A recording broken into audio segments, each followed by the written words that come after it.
Hello guys, welcome to Soul Fiction. So in this video, we will see, what if Naruto was reborn as Anos Voldigoad's Prodigy? If you enjoy these kinds of stories, don't forget to show us some love by hitting the like button and subscribing to the channel. Your support means the world to us. Now, let's start the story. Chapter 1. A name the world won't let die. The sea Anos chose for the lesson wasn't water. It only looked like it. Vast and black and star-spattered, a horizon that knifed the world clean in two. Every wave was a line of script that rose, curled, and broke without getting a single thing wet. Anos stood with his hands behind his back and the kind of smile that would make a god adjust his posture. "What do you call yourself?" he asked. "Naruto," the boy said. Like he'd always said it. Like a dare. "Try saying that to the world," Anos said, and nudged with his chin. "See if it carries." Naruto stepped to the edge. The star water breathed. He could feel it, whatever counted as air here, curling cold across his teeth. He said his name again, not loud, but with his whole chest. "Naruto." The sea did not answer. A wave reared up and unspooled into 1,000 ink strokes, each deciding, with the slow cruelty of bureaucracy, that they had not heard him. Naruto grinned and stepped forward anyway. "Interesting," Anos said. Naruto clenched his right hand. The feeling he'd had all his life, like everything important had a swirl to it if you looked hard enough, coiled in his palm. He drew a circle with his thumb and then another nested inside. And the circles pressed against each other until light bled between them like laughter. The sphere gathered out of nowhere, a pressure that hummed with possibility. Not heat, not exactly, something close to a word, but not spoken yet. He let it rest in his palm, gentle as an egg. "Spiral," Naruto whispered to it, then he stepped forward and pressed the sphere to the world's script. The tar water bucked like someone had told a joke in a funeral. The writing that was a wave hesitated, very politely, and then changed its mind about where it was allowed to be. The wave's crest slid sideways, then up, then back into itself. And the world had to catch it when it fell. The name made it across. The star water said, "Naruto." Anos chuckled. "You're not meant to be able to do that." "That's the best part," Naruto said. He let the spiral's light bleed out, fingers shaking from the correction's cost. His smile wasn't cocky. It was just relieved, like he'd gotten to cheat for once and the teacher didn't mind. Anos reached, pinched the air, and pulled. A sigil unfolded between them, as simple as a signature and as complicated as a life. He pressed it against Naruto's sternum with 3 fingers. The brand was not pain. Pain would have been easier. It was weight. The sense of a place on a map drawing itself because a person had stood there long enough to matter. It stung, then settled. Then coolness threaded through his ribs and locked into the bones. "You wore a name in another story," Anos said. "You carry it here by will. That will be tested. The polite word for it is audit." Naruto made a face like he had bitten a lemon. Polite words are usually where the trouble starts. Anos tucked both hands behind his back again. "I won't shield you from the world's curiosity. You will not be coddled in the academy. Your knack for telling the board it is a table will be both useful and rude. As your teacher, I encourage rudeness when it keeps people alive." Naruto lifted a hand to his chest, where the sigil had cooled to a faint steady throb. "So this is a what? ID. A claim," Anos said. "The academy prefers metrics. They'll try to measure you. Don't let them pretend they're being objective." Naruto watched a script wave unwind and rewrite itself into a gull. It flapped away, a line of sentence with wings. "I?" "Yes," Anos said, without asking what. "It will be difficult. You will be resented. You'll enjoy some of it too much. Try not to." Naruto laughed, because he couldn't help it. "No promises." "Good," Anos said. His smile thinned into something like pride. "If the world denies your move, change the board." "Yeah," Naruto said softly. "That sounds like me." They stood a while longer, the sea writing itself and pretending not to listen to them. Then, the world turned and morning found a city. The Academy of Dilhade was a city chunk with a crown and an opinion. Towers shouldered the sky, bridges braided the air. Banners hung from battlements without wind, because the banners were the kind that wrote their own wind in the margins. Students moved in dressed cloths, families trailing in uniforms of pride, house colors, minor magus guilds, thorns of lesser nobility. Naruto came alone. He wore black and white like everyone else, but he wore it like clothes. Not a flag. He kept his hands in his pockets until the Q reached the root measure crystal. An altar of transparent stone the size of a horse. Vines sketched inside it, stone veins, reaching. They pulsed very faintly, like a sick heart. An examiner with ink-thin glasses named Parial Ta. PPED the ledger on his stand without looking up. Name: Naruto. Family: Anos's student, Naruto said, because there wasn't a polite way to say the rest. He wasn't adopted and he wasn't an attend. And the job title he had did not exist. Parial looked up at that. His mouth made a shape and then closed around a neutral one. Place your hand. Naruto placed his hand. The root measure crystal didn't simply light. Light would have been nice. It jerked like someone had jabbed a knife where it didn't belong. Hairline cracks spiked outward from Naruto's palm, and where the cracks moved the fane.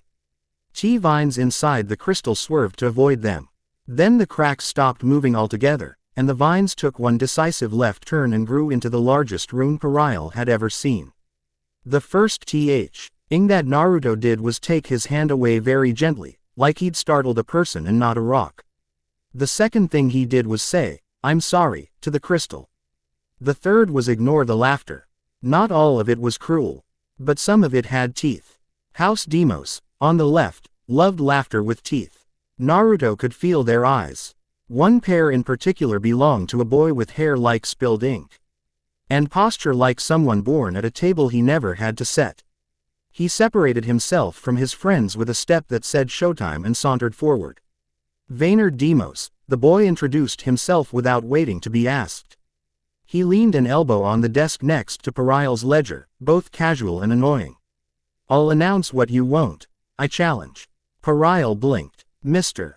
Demos, the crystal is an artifact of House Param," Vaynard said smoothly. "It has been damaged." He smiled at Naruto without warmth. "I'm sure we're all eager to see if this Prodigy knows the meaning of restraint." Naruto looked at the spiderweb of cracks radiating from where his hand had been. The crystal seemed to be deliberately not healing. It was also not dying. Something like a rune now sat inside it, chill and bright and distinctly not the local dialect of magic. His rune. He couldn't read it yet. He thought about Anos saying, "Don't let them pretend they're objective." "You want a duel because you're worried about property values," Naruto said. Vaynard's smile corrected itself into politeness. "Standards matter. If you intend to be measured differently, we should all understand how." Naruto shrugged one shoulder. Sure. He didn't bristle, didn't posture. He stepped to the indicated circle with a relaxed saunter and an honest curiosity for how this world liked to play. The crowd was already forming in the gravel. Weight making a shallow bowl around the practice ring. The ring used to be a simple painted boundary. It was now a circle of floating script PLTES that locked into one another one syllable at a time. Naruto stepped over them and felt the circle learn his weight. Vaynard raised a hand. A page trotted out with a pair of ribbon-tied adjudication rings, metal bands with tiny judges' glyphs inscribed inside. Vaynard snapped his on with a flourish and tossed the other. Naruto caught it. He turned it in his fingers. "If I break this, does a sorcerer weep somewhere?" Vaynard's smile sharpened. "You may attempt to remove it from yourself if you dislike limits." Naruto slipped the ring on his left hand.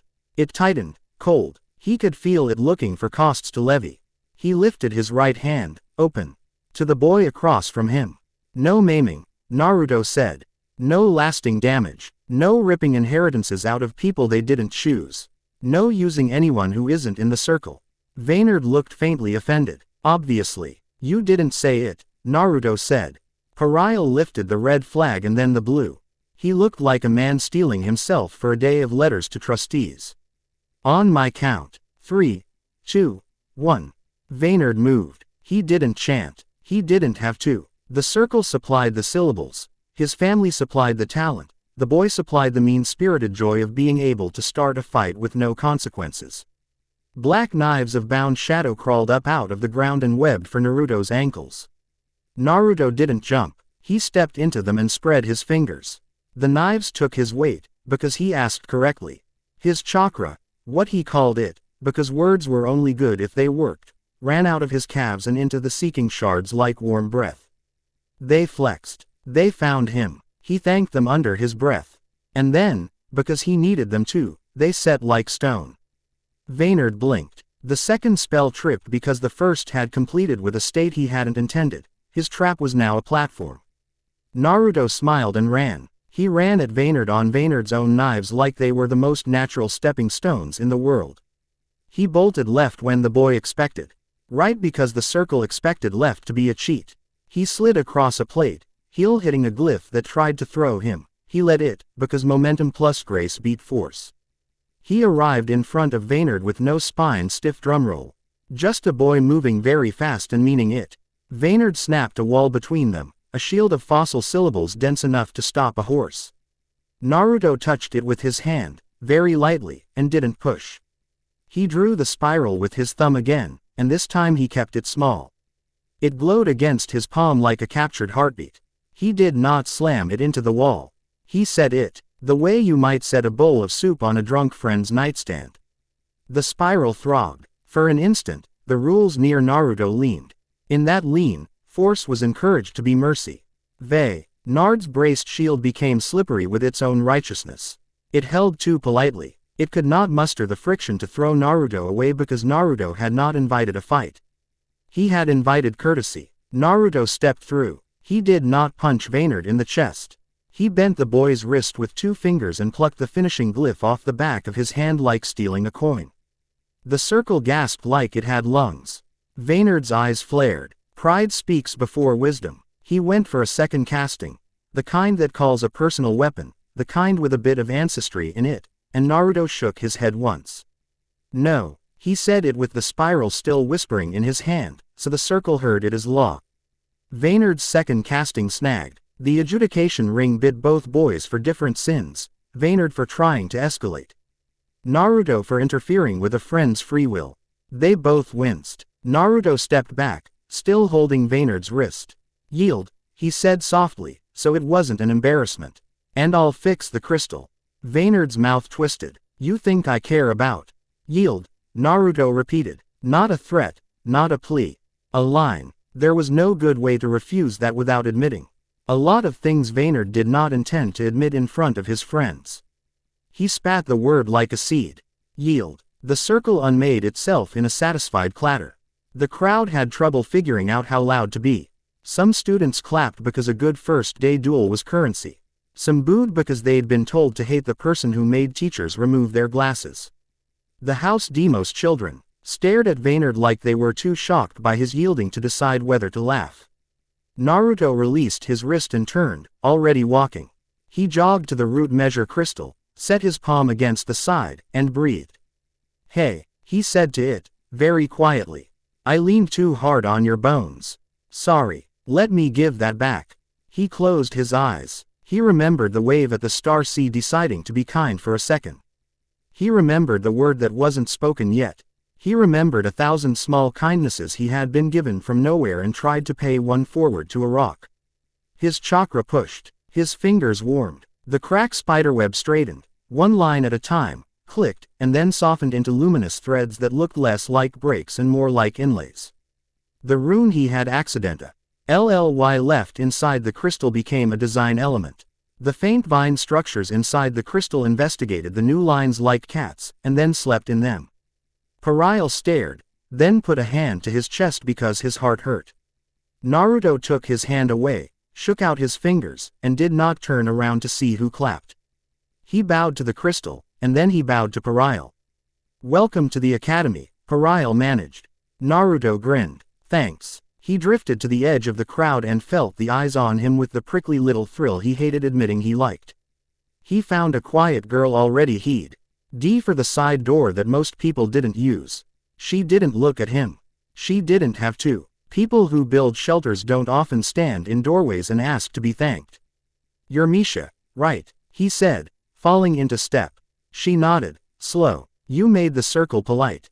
He snorted. Not on purpose. You said please, she said, and glanced at the repaired crystal. And you meant it. He wanted to say thanks. He wanted to say something that moved conversation without demanding she be someone else. He was about to joke, but then she stopped and looked past him, and all the teasing slid off his tongue. "I'm building something," she said. "It isn't finished. You shouldn't see it." "I'd like to," Naruto said. She hesitated. "Most people want to add their name to it." "I don't," Naruto said. "Names make heavy roofs." The corner of her mouth did a thing that almost counted as a smile and led him down a corridor that everyone else forgot to see. The space behind the space liked Misha. That was how Naruto felt it. She walked like her footsteps had convinced the floor first and the floor had then told the walls, "It's fine, she knows how to sit." She touched a blank stretch of stone with 2 fingers. Something unfolded that wasn't a door and wasn't not a door. She let him in. Inside wasn't big. Inside wasn't bright. Inside felt like the pause after someone cries and then realizes they aren't alone. There were runes on the stones that didn't wink and show off. They put their eyes down and held their breath. In the center of the room, somebody had left a circle of empty floor the size of a bed. Misha brushed her hand along a rune at chest height. "It should have felt like warm bread," she murmured. "It still smells like the oven after everyone has gone." Naruto understood the difference. "Where does it break?" he asked. She touched a corner where 3 segments met, and the lines there did the magical equivalent of shrugging and pretending they didn't. "The load runs here," she said. "My sister says I worry the joints like a carpenter." "You want them to hold," Naruto said. "I want them to hold without needing me to hold them," she said, and looked at him properly for the first time. "May I ask something that is not allowed?" He grinned. "Those are my favorite kinds of questions. Why does your spiral work?" She made a small circling motion with her hand, careful not to draw anything accidentally in the air. "I ask," Naruto said. "And I put my weight where asking is true." She considered that. "That's not an answer. It's all I have," he said, not apologetic. "I can help, if you want." She stepped back. "I will tell you what it should feel like," she said. "Then you can see if the world agrees." "Deal," she told him. "The taste of butter on the first good bread after war is over." The sound of a friend washing dishes and talking about nothing. Her words were few and small, and they were perfect. Naruto closed his eyes and let his chakra listen to them. He shed to the joint she'd indicated and breathed a little spiral into the seam, not breaking anything, just asking that the weight know where to go. The room held its breath. Then the air let out a sigh that wasn't from lungs. And the room was warmer by a fraction. The lines at the joint settled, the way shoulders do when somebody else puts their hand on the rim of the door and takes the load for a spell. Misha didn't smile much. She did now, and it was very small and very real. "Better," she said. Naruto nodded. "You built it." "I just finished the sentence." "It wasn't finished," she said. "It was going to be," he said. "You can see it." She made a small embarrassed noise and went to fuss with another line for something to do with her hands. He stood there a moment with the good feeling of being useful humming in his skin. And then his skin went cold. He didn't hear anything. That was the point. A corridor in the building, the one outside, forgot to echo. Forgetting is a soft sort of violence. He knew it like you know when a friend is lying before they say a word. "Something's wrong," Naruto said. Misha's eyes flicked up. She didn't ask how he knew. She shut off the sanctuary's face, the not door, and followed him out. The corridor outside was a pretty artery in an old building. It had paintings of bored men who would have liked to be remembered better. The lights along the walls made gold ovals, measured and exact. One of the gold ovals was thin. Naruto walked into it and felt the world try to be less. He put his hand out. His palm touched air with a different pressure, like someone had taken the letter O out of it. He turned his fingers and watched the thinness smear. It tasted like cold paper and legal ink. Something at the far end of the hall had a jaw made of parchment. It turned its head. It didn't have a face, but it had intention, and that intention said, "Not you." The thing tasted the letters in Naruto's name and found them too chewy. It turned instead toward Misha and leaned. Misha's life had a thread in it that hadn't been glued down properly by the people who made it. Naruto didn't know why. He didn't need to. He saw the thread, and he saw the thing's tongue for what it was, a needle. He moved. "Stay," he told her. and dropped a mark at his own heel with 2 fingers. The mark was a tiny sigil, a name that meant here. He didn't draw a second mark. He drew 3. One on the floor where he stood, one on the wall halfway down the hall, and one, almost playful, on the polished face of the old bell that hung from the arch. He didn't know why there was a bell in a school hallway. He liked that there was. The thing slid forward on the quiet like a stain in water. Naruto stepped once and let the vector sigils think for him. The one at his heel said you are here. The one on the wall said I see you. The one on the bell said ring. He was at the wall, then he was a breath in front of the thing, then his palm was on the bell and his other hand was Doctor. Awing a spiral small enough to sit inside the seam of the bronze. The thing brushed him. Its tongue nicked the rim of his name. It didn't bite, it tasted. Naruto felt his bowels go cold. Don't, he said, and the world heard him through the bell. The bell hadn't rung for a long time. Bells get lonely. They like to be part of the town. When Naruto pressed the spiral to its metal, he didn't tell it to be loud, he told it to be honest. The spiral leaned the rule near the bell. The space around names would prefer to be the space for saying them. The bell rang. It was not a sound so much as a correction. The thin part of the corridor flinched. The thing's parchment jaw tried to hold still. The bell asked, very politely, for a name. The thing refused. Naruto's left hand came up, 2 fingers drawing a short stroke in the air. And a clone skittered out of his shadow as if it had been waiting there all day. It grabbed a loose letter that had fallen from a painting's title, the I, from Principia, and slapped it to the thing's chest. The thing jerked. For an instant, it looked almost embarrassed, like a naked noble caught with somebody else's coat. It did not want that letter. Which meant the letter was exactly where it needed to be. Speak it, Naruto said, not louder, but with the bell behind him. The thing writhed. The thinness in the corridor tried to widen so the syllables could slip away. Naruto's clone slapped another letter onto the thing's parchment, an E, that had been lingering in house. Someone else's story, borrowed. He hated doing that. He did it anyway. Speak, Naruto repeated, and the bell's spiral sang. I will hear the truth you can't stand. The thing choked itself on its own refusal. Then, because the bell had already told the air how to be, it began to cough up syllables. P, it said, distasteful, like spitting glass. Ha, it groaned, a dry sound of paper torn wrong. Pale, the name hurt it. Names are places to stand. It had never intended to stand. It had intended to slide. When it said the second half, speech, the corridor thickened again, defiant and relieved. Misha didn't move. She was very good at being invisible. It had been a survival skill. Naruto hated seeing it on her now and did not say so, because the fight was not done. Pale speech staggered, then skittered sideways, trying to get behind Naruto to the thin thread in Misha's life. Naruto did not turn. Another clone stepped out, already finishing a sentence he'd started. The sanctuary rune Misha had been carving in the little room. Naruto had watched closely. His clone had, too. The clone brushed it onto the air with 2 fingers, connecting a shelter to nothing but intention. The corridor noticed. It tried to object. The bell rang again, smaller, a little tired, but willing. The shelter settled like a quilt around Misha. The thing hissed, parchment wrinkling, mouthless mouth wet with stolen names. It snapped. It tried to bite through Naruto's name.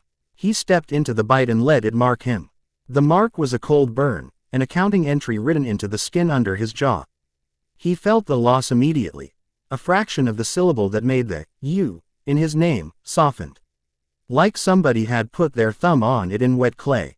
His ears rang. For an instant the part of him that had always worn that letter felt thinner. He kept his hand on the bell and drew a larger spiral with his other palm. Not enough to break the hull.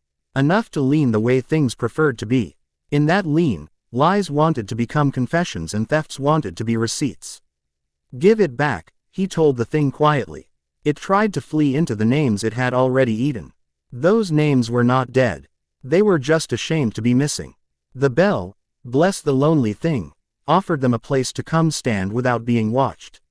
Naruto's clone moved to the other side of the parchment-jawed thing and finished the last line of Misha's sanctuary rune. That wasn't the right place for it, except. The spiral made it the right place for long enough, and suddenly there was a corner in the hallway where people didn't have to be brave. Misha stepped into it like someone who knew sanctuaries didn't need permission. The thing lunged across the threshold to drag her out. The threshold refused, not angrily but with utter bureaucratic confidence. This is a safe space. Try again during office hours. Pale Speech's hands flapped, furiously empty. It turned to Naruto and lunged with the intent to scapegoat. That's how these things won. If you killed the right kind of person while their name was thin, the world would shrug and say, "Ah. Right, we never really knew them." Naruto took a breath. He saw how it planned to do it. Mark Misha's thread, mark the school's bell for failing to protect, mark himself for being rude. And then twist the tallies until they added up to, she deserved it. Try me, Naruto said. He stepped directly in front of Misha with the mark already in him flickering ice down his throat. And let the thing plant all its marks on him instead. He lifted his hand. The spiral didn't bloom exactly. It steadied. Not a spear now, a pillar. Name yourself, he said to the world. I'm here. The bell rang for the third time, small and stubborn. The air went true. Pale Speech's marks bled like ink caught in rain. It tried to smear them. The spiral preferred legibility. The thing was stuck, its own handwriting on Naruto's skin. Naruto drew a vector sigil in the air, quick as a thief. It was the simplest kind. 2 points, a straight line, a choice. He set one end in the mark his jaw and the other on the spill of letters he had taped to the thing's chest. He didn't swap places, they were already where they needed to be. What he swapped was outcome. You take mine, he told it. I'll take yours. The swap snapped. The cold under his jaw warmed. The "you" in Naruto's name filled back in like breath. The letters on the thing's chest sank into it like a tattoo it had never wanted. And for the first time in a very long time, the thing owned something. It owned the damage it had done. The corridor leaned toward being abacus true, just a little, then relaxed again. In that lean, the thing called Pale Speech folded in on itself, not dead, exactly, but like a contract recalled to the desk that wrote it. Naruto lowered his hand from the bell with a soft exhale. His clones flickered, peered into the corners like nosy cats, then dispersed. The sanctuary around Misha unstitched itself before it could settle into a place. The academy didn't need a new room inside a hallway. Not yet. Misha stepped out. She looked at Naruto's jaw with her calm small eyes, then at the bell, then, because she was the kind of person who noticed, at the leaf of paper on the floor where a letter used to be. It went after me, she said. Simple. It tried, Naruto said. You shouldn't have taken the mark, she said. Someone had to, he said. That is a lie we like to tell when we don't want to say we wanted to, she said. And there was nothing cruel in it. He thought about that. He nodded once. You're not wrong. The quiet shook again. This time it wasn't a forgetting. It was footsteps, and all of them were wearing a house crest. Sasha Necron arrived with a line of classmates behind her like a drawn blade with a shadow of velvet. She walked like a general who refused to shout. She took in the bell. The chalk of cooled spiral streaked on its rim, the residual thinness like a cold breath still in the stones, and the way Naruto stood between the anything and the girl everyone tended not to see when important people were looking. On your first day, she said. How charming. Naruto grinned. I like to set expectations high and then disappoint. Her eyes flicked to Misha. The lazy cruelty she had ready, habit, born from needing to preempt how the world treated her sister, didn't land. She swallowed it. That was its own kind of respect. What was it? She asked, clipped, quote, and do we need to kill it again to feel safe? Pale Speech, Naruto said softly. A name eater. It's a symptom. Somebody fed it befores and afters and told it to tidy up the people who take up ambiguous space. Sasha's mouth did not move. But something in her shoulders changed, an old anger curdling in a new way. She looked at the bell. You damaged property, she said. I did, Naruto said. I'll fix it. You said that about the gate crystal and then made it better, she said. Don't get used to your messes improving things. One day they won't. Then I'll clean them without applause, he said. Do you want to help me clear the hall before the supervisors discover we needed them? She measured him the way someone measures a horse she does not intend to buy but might race anyway. Then she turned to the students behind her. "Two of you take statements from the portraits," she said, without raising her voice. "They always notice everything when it's none of their business. You," she licked fingers without looking, "put your crest on the end of the hull and look very official so idiots don't wander in and lose small parts of their names." "Misha is going to sit," Naruto said, "in the sanctuary we built." Sasha's eyes flashed. "You what?" "It's temporary," Misha said, with a calm that said she had already calculated the consequences. "We stole a corner so it would not steal me." Sasha breathed in through her nose. "Naruto," she said, like a sigh. "You can't establish precedent on accident. It makes the next negotiation harder." "Then say I did it on purpose," he said. She stared at him long enough to decide if he was making fun of her. He hadn't been. Her expression adjusted like gears, reluctantly agreeing to turn the same way. "Fine," she said. "You did it on purpose. And now you own the next 5 messes you make." "Deal," Naruto said, with the cheerful ruthlessness of someone bartering away his own free afternoons. He and Sasha moved like people who had never acted together and somehow did not collide once. Misha watched them with a washed-out kind of fondness and then did as she'd been told, because sitting down is its own kind of strength. The other street, Udance muttered and obeyed Sasha because disobeying her was like disobeying the rules of chairs. They had mostly restored the corridor to its proper self by the time the examiners arrived with their lipped pens and their fear of paperweight emergencies. Parial saw the bell, took his glasses off like surrendering to the moment, and said, "Mr. Naruto." "Mr. Parial," Naruto said. "Is there a report?" Parial asked Sasha, because someone needed to be in charge on paper and she fit into forms like a sword fits a back scabbard. "There will be," she said. "The quick version. A parasitic semantic NT."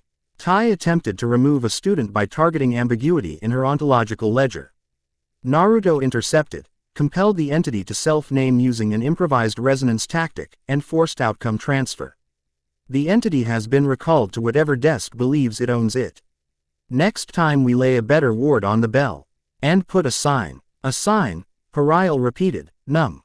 Sasha glanced at Naruto. "He likes signs. He's very fond of asking nice." Parial scrubbed a hand over his face. "And the bell? I owe it," Naruto said. Parial looked at him for a long moment, and then he nodded.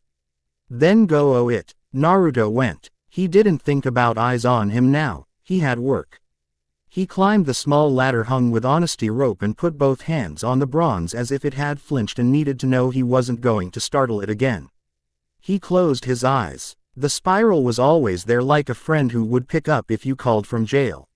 He didn't light it, he just kept his palm on the bell until his hands stopped shaking from being scared. "Thank you," he said, to bronze. Thank you was a variable. People pretend it doesn't move math. It does. Aiden the spiral that had smeared when he pressed it. He raw. A trace of alteration counterclockwise around the bell's lip to reduce the stress on the seam he'd asked too much of. He tuned a ring. It wasn't music. Not exactly. But he rang it once with his palm. And it made a sound that a hallway could stand under and call shade. When he climbed down, Sasha was watching him like she hadn't expected him to be gentle. "Good," she said. It didn't sound like surrender.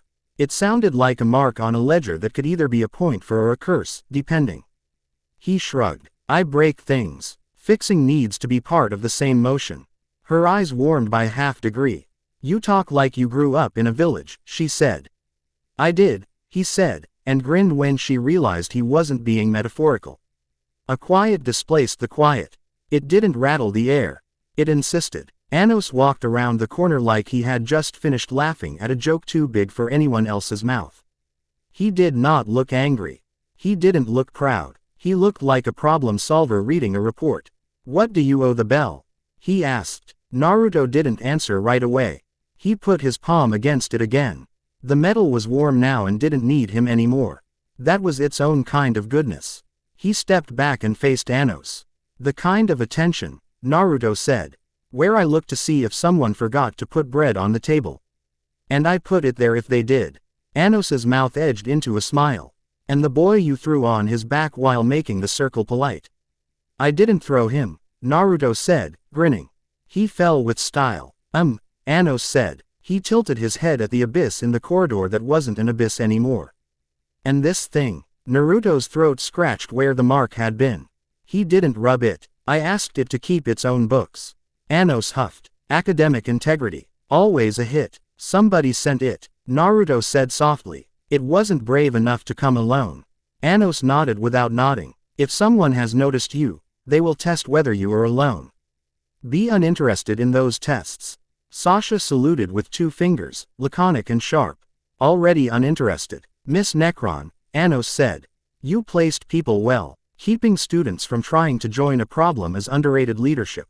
She absorbed that with a chin tilt that wasn't not pleased. Anos looked at Misha for a long beat, the kind of look that respects a soul enough to be careful. And you, he said. You buoy. LD rooms where the world goes quiet without asking permission. Misha lowered her gaze, a little startled. I build rooms where people don't choose between breathing and being seen, she said. Then, because she wasn't afraid of him but understood how larger forces preferred politeness, she added, sir. His eyes softened, a storm smiling far out to sea. Good. Keep doing that. He turned back to Naruto. There are people who believe compassion is an accounting error. They'll send clerks and auditors and men who pretend not to be either. They will say you owe them to be less. They will say it's sounding reasonable. Naruto's shoulders loosened like he was being handed a familiar tool.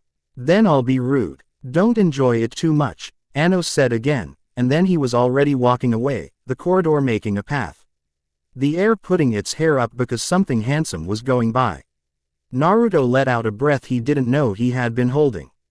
Misha came to stand near him, not touching, and somehow that felt close. Sasha didn't move away either. It wasn't a crowd, but it wasn't loneliness either. Some of the students from House Demos slunk past on the left with the hands in the pocket SW. Agar of people who would like to pretend nothing had embarrassed them today. Vaynard had changed his coat. He had also changed his face, minimally, into one that wouldn't be mocked by his peers.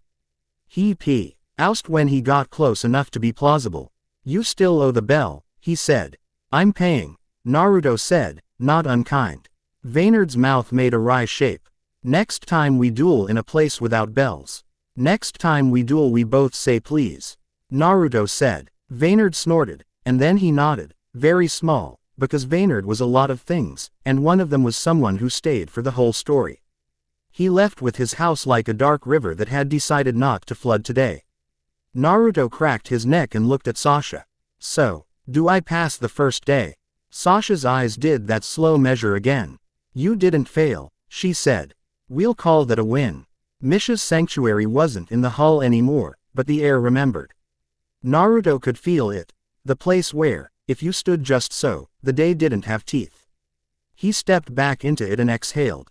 Misha stepped into it too, and some small thing in her shoulders unhooked. Sasha remained outside the line without needing to be asked. That was how she loved. She kept watch. She pretended it was because no one else could do it right and then privately admitted it was because she didn't know how to be in rooms unless the rooms needed her. The trick of it was understanding that both could be true. You're very loud, she said, not pejorative, just aware. Only when I have to be, Naruto said. You like being, she said, a smirk in the words. He didn't deny it. You like being in charge, he said. I like hard things done correctly, she said, chin lifting. Same, Naruto said. Something like a truce wrote itself between them. It wasn't friendly. It didn't need to be. It was useful. It would be more later. Naruto left the hall with the feeling of a day that had decided to listen. He found a table in the refectory nobody else was using, because everyone else thought it was under a draft. He ate bread and soup and made a note to ask Misha how to help the kitchen smell like that room. He had half a bowl left when the world twitched. He felt it in the skin over his brand. Not pain. Not even pressure. Attention. The way the sea had not answered when he first said his name, and then had reluctantly agreed because he'd made it a simpler ask. This wasn't the sea. This was a ledger somewhere, a place where numbers learned how to be law. A page of somebody's book had your name written on it, the twitch said. They underlined it. Naruto swallowed the bite in his mouth, stood, and looked east because there was nothing east of a cafeteria wall and he preferred to be staring into something honest when he told the world he knew. He smiled, small and sharp. I'm not going anywhere, he said to the ledger he couldn't see. The ledger did not answer. Far above the academy, in a basilica where silence had teeth and the air carried the weight of rules, a man in white gloves set a quill down and traced a mark under a syllable. He did not write, Naruto. He wrote, anomaly. He did not know the difference mattered. A wind that wasn't a wind passed over the bell Naruto had fixed. It didn't ring. It didn't need to. The sound it made was a promise between metal and boy. I know what I owe. I'll keep paying. Night came. The city lit itself, bridge by bridge, tower by tower. Like a book opening to a familiar page, Naruto sat on a stair that liked his weight and thought of a different village and a different sky. He didn't feel ripped in half. He felt bizarrely put together. Like the world shared a seam nobody had bothered to stitch and he had decided to sit on it until it was less a draft. Someone sat down 2 steps up and to his left, angled so she could watch for anyone trying to sneak an argument at him. Sasha, of course. She nudged his shoulder with the edge of her boot. You don't get to break that bell again, she said. I'll aim for different bells, he said. She gave him a look that would have cut a lesser boy. He just grinned at it until it did nothing but sharpen him into a shape that fit. You frightened people today, she said, softer. Not the way you think. Not the way people talk about power. You frightened them with how fast everyone decided to listen to you. He sobered. I don't want to be frightening. No one does, she said. No one who should be listened to, anyway. She hesitated, then added, just, keep saying please. And mean it. I will, he said. Another pair of steps later, Misha arrived, silent, with a small loaf wrapped in cloth. She handed it down without ceremony. Bread, she said, so your promises don't eat you. He unwrapped it. It smelled like the room had wanted to smell. He tore a piece and held it up first. To the bell, he said. Sasha rolled her eyes and took a piece anyway. You are insufferable. Honest, he said. Loud, she said. Useful, Misha murmured. Hungry, Naruto said, and bit into the bread with reverence. The 3 of them sat there, not friends and not strangers, until the academy's lights decided to dim and the stars decided to mind their own business for once. Somewhere in a far room, the portraits argued in low, self-satisfied voices about the appropriateness of heroics. Somewhere else, a boy named Vaynard practiced saying please without grimacing. Out by the far walls, a bell sighed because somebody had remembered it. And east, always east, a basilica's choirs practiced a song that had nothing to do with mercy. Naruto slept badly and woke smiling. Because sometimes those are the same thing. He stood, rolled his shoulders, and went to find breakfast, already thinking about weights that needed shifting and joints that wanted to hold. The world could underline him all it liked. He would keep writing back. Chapter 1 end. Chapter 2. The Basilica of White. The rumor reached them as a prayer someone was too afraid to finish. Eleanor arrived, in the academy courtyard with wind-burned cheeks and a satchel of papers hugged to her ribs like a child. She didn't waste words. She never did. She walked straight to Naruto, the boy by the bell with crumbs of Misha's bread on his sleeve, and said, "They're taking children." Naruto wiped his fingers on his coat and stood. "Who is the White Covenant?" she said. Her voice had the steadiness of people who only shake later. "They call it an audit. Names are going thin. Tonight they will complete a silence hymn in Basilica Alpea. After that, there's nothing to pull back." Sasha, who had perfect the art of arriving at the right sentence, stepped out from the arch's shadow. "Human jurisdiction," she said, guarded. "If we storm it, we hand them the headline they want." "They already have a headline," Eleanor said, hot. "It's, children disappear and everyone learns to live with it." Naruto didn't look at the bell. He didn't have to. He could feel it behind him, watching him like a friend hoping this time the story went well. "How many?" "3 taken. 7 marked," Eleanor said, and unrolled a sheet with whisker-thin sigils, ledger marks so tidy they felt like polished bone.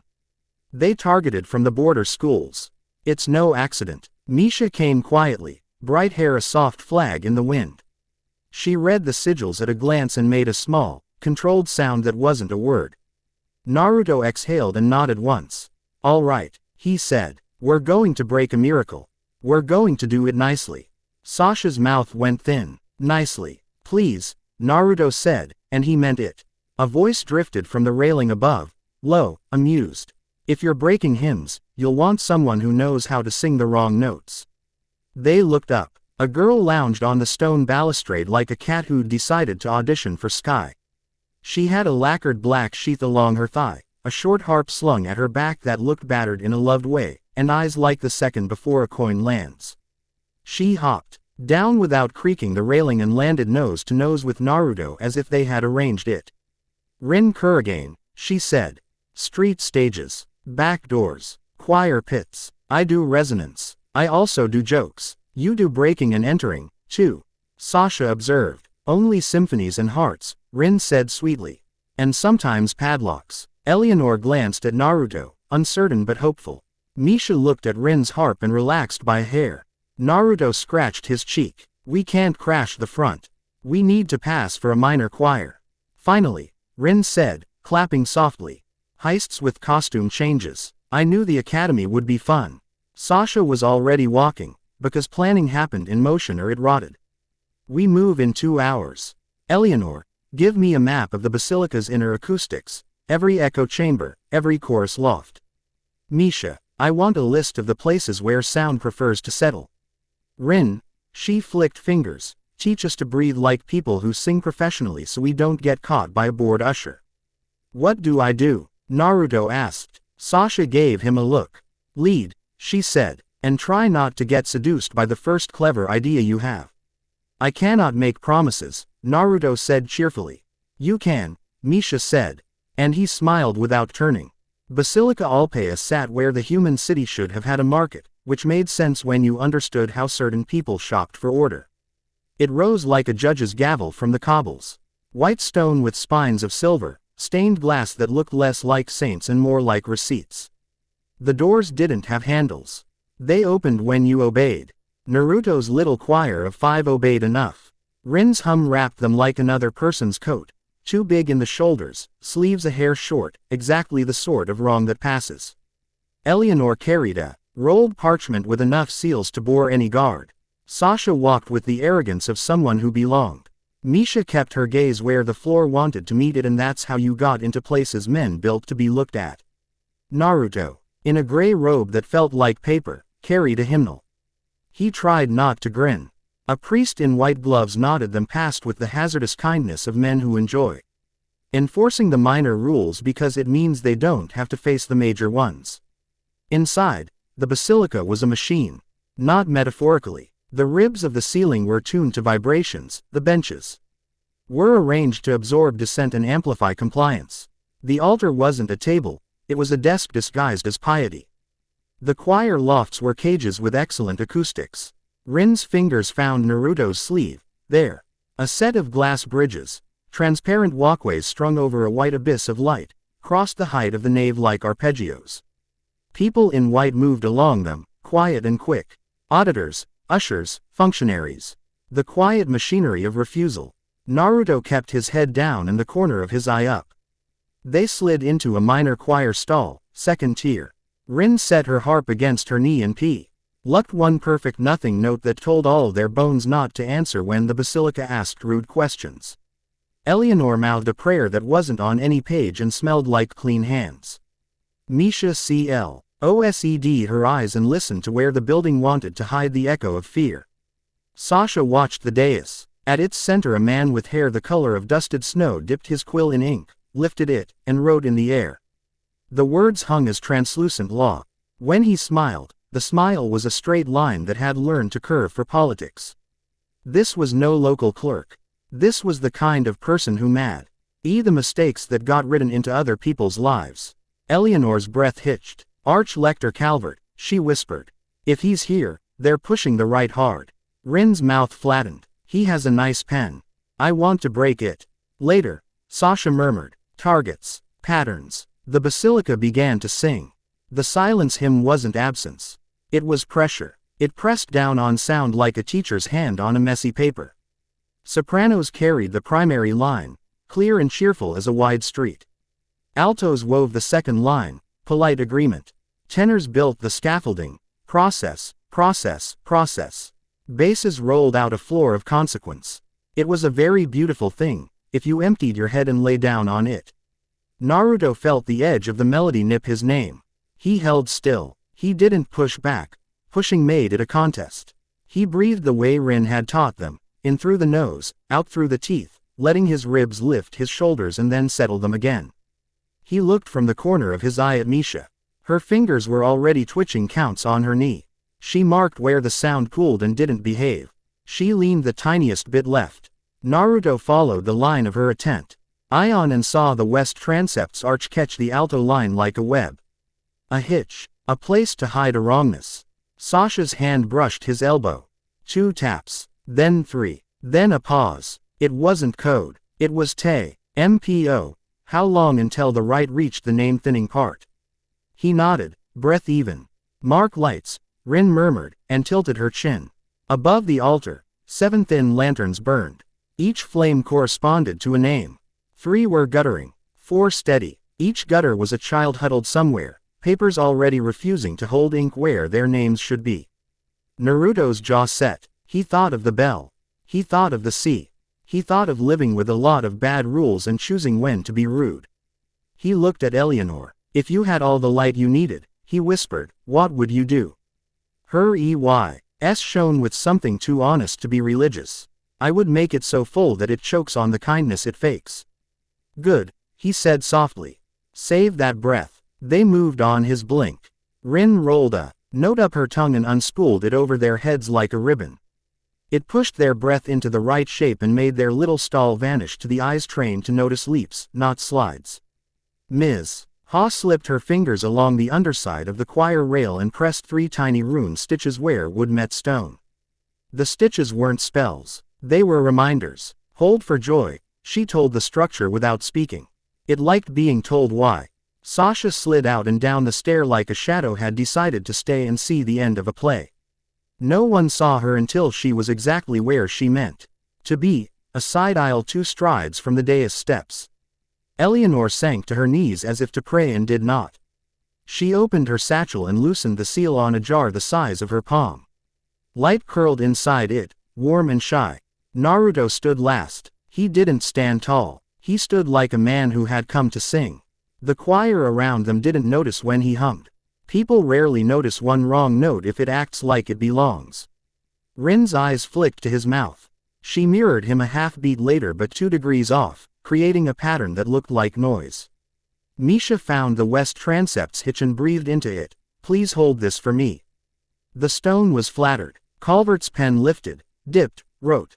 Audit begins, he said, friendly, and the candles above the altar flickered. Naruto split, not loudly, not with smoke. One clone stepped sideways out of his shoulder like a sentence turning a corner. Another slid up from his heel. They took 1 breath together and then on the next they sang 3 different wrong notes, too soft to be rude and too perfectly placed to be accidental. The hymn had to notice. Music is a kind of pride. It doesn't like to be wrong. The hymn corrected itself subtly, shifting the soprano line a hair sharp to cover the dissonance. That made the alt line lean weirdly. Naruto's clone sang the alt wrong, sweetly, like a child guessing. That forced the tenors to compensate.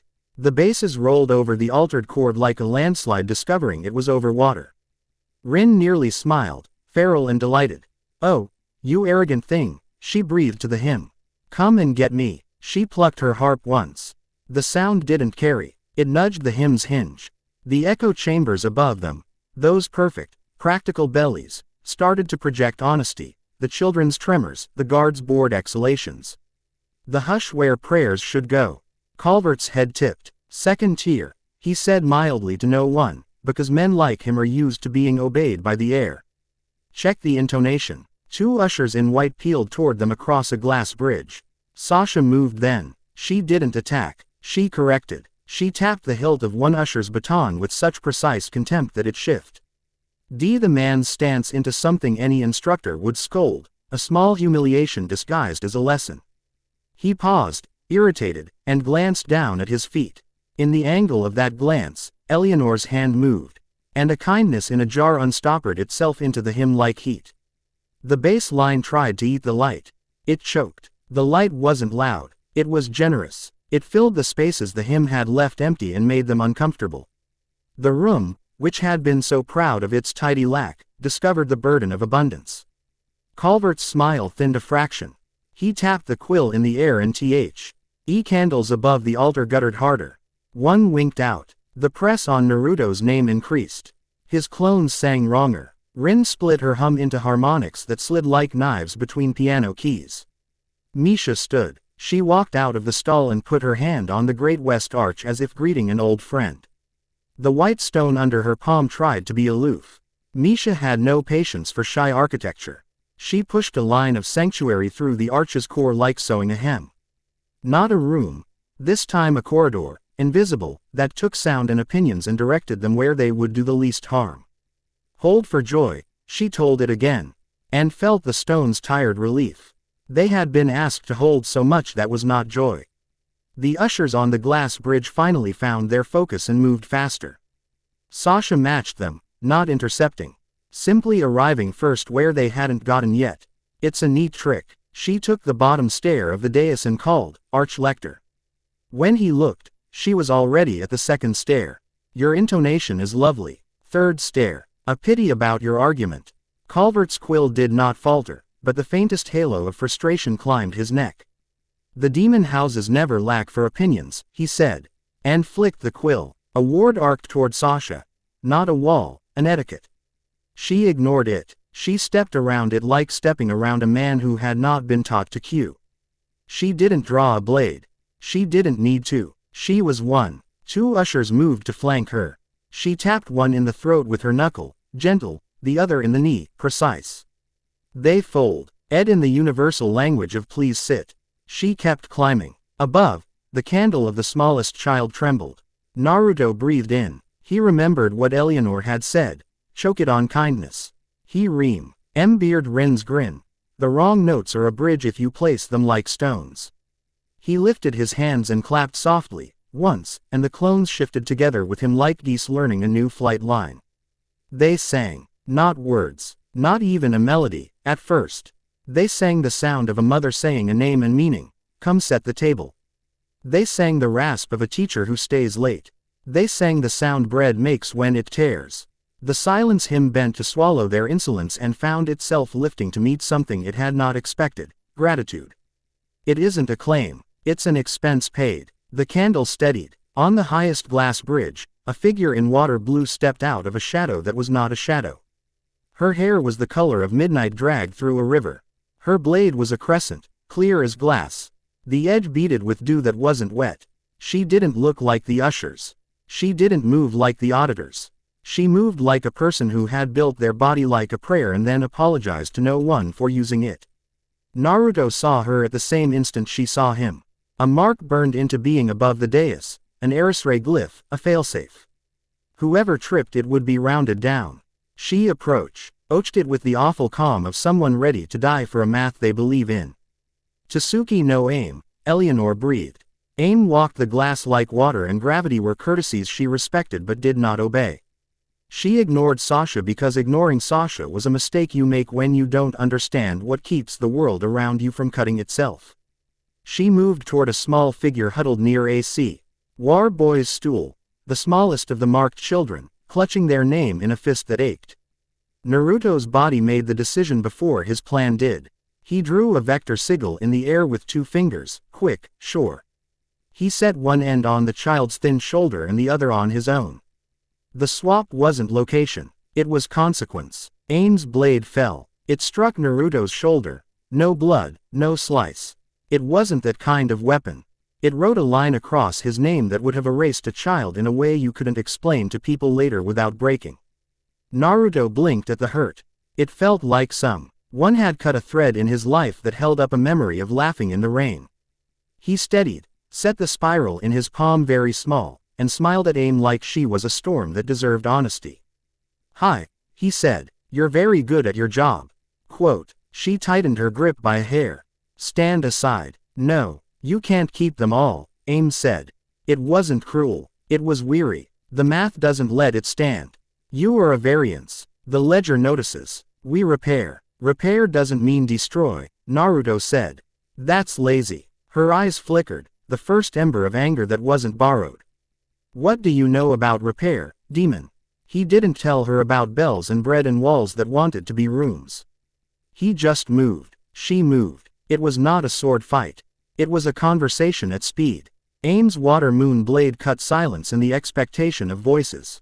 Naruto's hand sketched tiny spirals that made certain beams in the basilica prefer truth long enough for him to slip through. She stepped onto a falling note and rose. He drew a sigil on a glass panel and swapped the path under his foot with the path under hers so they didn't collide and break the bridge. Your calculus is a cage, he said, breath easy even. As the mark on his shoulder burned colder. You put people in and call it safety.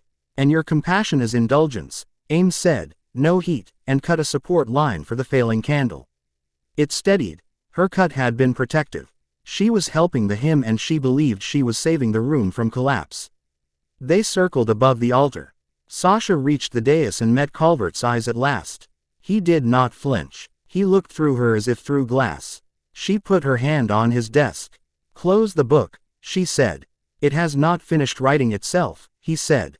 Then we rewrite it, she said, and SLA.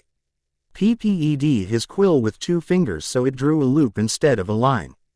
The hymn stumbled. Rin slid a resonance under it like a hand someone hadn't expected they'd need. We're a choir now, she told the room. Act like it. Eleanor unstoppered the jar the rest of the way. The light in it wasn't a spell. It was permission. It flooded the space where prayer should have been and wasn't. It made people remember why they had wanted houses and names and dinners where everyone showed. Calvert's face hardened. He flicked a rubric in the air and a dozen auditors turned at once. Failsafe, he said. The mark above the altar brightened to a white so clean it made teeth ache. Aim looked at the mark. She looked at the child behind Naruto. She looked at Naruto again, who kept not hitting her. She took on a step away from the plane of her order and the air around her bucked, furious. The quill in Calvert's hand scratched a line in a column. Inquisitor Tsuki, he began. Aim drew her blade and turned it point down. No, she said to him. The basilica did not know where to put that word from that mouth. It tried to slot it in under, insubordination, and failed. Calvert's line sped into a strike that wasn't a strike, it was an erasure. Red as a ledger's patience run out. It leapt from the failsafe mark toward Aim. Naruto stepped. He didn't plan to. He did it because too many things in too many were. LDS had tried to convince decent people that their no did not count. He stepped into the mark as if it was a cold river and he had never learned to swim. The erasure bent toward him, eager to remove something obvious instead of something complicated. His name flickered. He tasted the absence of things he loved and would always love so specifically he could list them.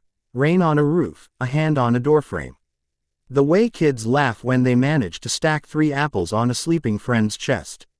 He felt how losing those memories would make him smaller, more polite, more manageable. Try me, he said again, to the mark, to the ledger. To anyone who had ever enjoyed rounding down. Rin's hum split and hardened like a thrown plate. It caught the edge of the failsafe and slid it aside a fraction. Leonore poured mercy into the altar until the white stone got embarrassed and stopped acting like it hadn't enjoyed weddings. Misha slammed 3 sanctuary stitches into the nave's ribs. The building held its breath. Sasha punched Calvert in the throat. It wasn't a wide, heroic swing. It was 2 knuckles, exactly placed, the kind of strike you make when you've trained too long with too many old me. And who taught you to make your hands into signatures? Calvert gagged on his own dignity. The line of erasure wavered. Naruto's clones leaned into their wrong notes until they sounded like people cheering at a dinner table. Aim stepped to Naruto's shoulder. She raised her glass blade and cut down. Not at Naruto, at the mark above them. Her blade did not break the glyph. It split it. Splitting is different. It changed the task from erase to decide. The mark asked, for the first time, whether it was certain. Naruto's spiral bloomed in his palm, very small and very bright, and he pressed it to the choice. The room leaned. People prefer to tell the truth when asked kindly. Marks prefer to decide against harm when shown a cheaper way. The failsafe hiccuped. The candles above the altar flamed. One that had gone out sputtered back with a petulant flare. The child behind Naruto sobbed once, the sound of someone who had been holding their breath because they believed their name was an inconvenient. Ions. And then took a breath like a person. Calvert found his voice, ruined and ugly. Guards, he rasped. They came like white rain. Sasha laughed, low and delighted. She took the first 3 with courtesy, the next 4 with education. The rest with contempt. Eleanor stood, light around her like a cloak, and the guards who rushed her slowed, because walking toward a person like that felt like interrupting someone bringing cake to a wake. Rin raised her harp and played one single impossible run. The glass bridges shook their heads at people who meant harm and made them take the long way. Misha looked at Naruto's jaw, where the cold of almost erasure still faintly reached. She didn't touch him. She set her palm against the stone again and told the arch to carry his weight for 10 heartbeats and then hand it back. The arch, flattered, did so perfectly. Children, she said. Rin was already moving. I hear them, she said, and ran. Naruto would have followed her, but Aim caught his sleeve, not hard. Like a request, not an order. If you leave, she said, they will kill me to make their point clear. He looked at her and saw a woman who had carried a bad ledger for too long because it promised to save more than it hurt. He saw the moment she had decided to disobey and had expected to die for it. He nodded and stayed. Rin has them, he said. Listen. A moment later the knave D with the messy thunder of little feet making a bad decision together. Rin led a string F children along a resonance bridge no one else could see, a shimmering of hum and heartbeat stitched between pews and pillars. Eyes on me, she called, laughing. Don't look down. If you look down the bridge gets shy. A child shriek laughed and did not look down. Eleanor moved like a cathedral nurse, gathering them into a mercy field that sent terror back out into the air to evaporate. Keep your names in your hands, she told them, because some of them physically were. Don't let anyone hold them for you unless you say yes. Calvert stared, white and perfect as a granted wish that wasn't what anyone wanted. You cannot steal back what the ledger has taken, he said, paper dry. Sasha, halfway up the dais, planted a foot on his desk. Watch us, she said, and kicked the quill into the nave. Calvert screamed at the manner of a man discovering his furniture was not sacred. The basilica shuddered, not because of the screaming. Because the hymn was collapsing under a weight it had never prepared to carry, joy. Eleanor had flooded it. Naruto had wrong-noted it. Rin had tricked it into bridging the wrong people. Misha had told the bones to be kind. Sasha had mocked it where it believed itself immortal. Aim had split its final authority with one decisive cut. Our exit, Sasha called. Main doors will shut, Rin sang back. They count people like coins. Coins we don't have enough of. Then we make a new bridge, Naruto said, and looked up at the highest span of glass, the place where Aim had stepped first. It wasn't a bridge to the doors. It was a bridge to the world the basilica pretended not to be in. He threw a vector sigil with both hands, one end on the bridge's midpoint, one end on the far arch that looked like it was only for show. The sigil caught. Space felt forever for a half-breath and then decided to be practical. Go, he shouted. Rin had a child under each arm without having to put her harp down. That's my line, she said, grinning. I like him. They ran. The Covenant's guards swarmed like cleanup crews. They were trained for riots, not songs. Sasha cut their foe, arm-mashins apart with 3 orders and a look. Eleanor kissed the foreheads of children who cried until those children remembered how to walk. Misha kept her hand on the arch until her palm shook and then took it off. Because sanctuaries are not meant to be prisons. She walked beside the smallest boy and let him carry his own name. Aim moved with Naruto. She didn't say thank you. She didn't say sorry. She had 2 hands on her blade and an expression like someone reading the last page of a book in a language she used to believe was the only one. They crossed the first span. The basilica did not like it. The white abyss under the glass boiled with the sort of light that doesn't warm anyone. Calvert hissed something vicious and elegant and the glass under Naruto's foot decided, briefly, not to be. He fell. Rin's hum caught his ribs like a friend with terrible timing and better reflexes. Aim's hand flashed and caught his wrist. She could not hold his weight. It wasn't a question of strength. It was a question of whether the room allowed it. She made it allow it by pointing her moon blade straight down into the light and writing, with posture and attention, a single word. Permit. The glass remembered itself. Naruto swung up, laughed once in relief, and kept going. At the far arch, 2 ushers tried to be brave. Sasha respected bravery. She knocked them unconscious without breaking anything they would need later. Rin, she called, how long does your bridge stay polite if we run? As long as we don't look back, Rin said, and immediately looked back. Whoops. Don't do what I do. They spilled into the basilica's outer vestibule, which was dressed as a place for shoes and was actually a place for decisions. Naruto felt the doors ledger weigh them. Demons, apostate, children, confusion, no. Please, he told the door, palm flat. It hesitated. Doors like to be good at their jobs. The basilica had told this one that good meant clean and quiet. Naruto offered it a different J.O.B. description. Good means letting kids go home. The door made a sound no one in the vestibule could hear but every hinge in the city felt. It opened. They ran into night and air and the wild chaos of a city that had learned to ignore miracles. Behind, the basilica thundered with offended law. Bells that had never rung began to ring, angry and afraid. White-robed guards poured down pilaster-lined stairs. Calvert staggered to the threshold and stopped himself with an old man's sense of his own importance. On the steps, Naruto turned because you cannot resist winning a little. He met Calvert's eyes. Your math doesn't work, he called. It shouldn't hurt this much to keep people safe. Find a better math. Calvert's voice was almost gentle. There have to be costs. I'm paying, Naruto said. You just don't like the currency. Sasha dragged him by his collar. Go. They cut down an alley that hadn't known laughter in months and gave it some. The children laughed because running in a group makes laughter multiply. Eleanor cried a little because she always cried a little when people lived. Misha's face was pale and set, but her hands had stopped shaking. Rin stumbled twice, on purpose. To keep the children watching her instead of the men behind. Aim ran at Naruto's flank with her breath held like a blade. When they turned the third corner, the White Covenant's trap dropped. Tea of silence slammed down across the street. Not like the hymn, like a held breath with an iron hand. It caught Rin's resonance and smothered it.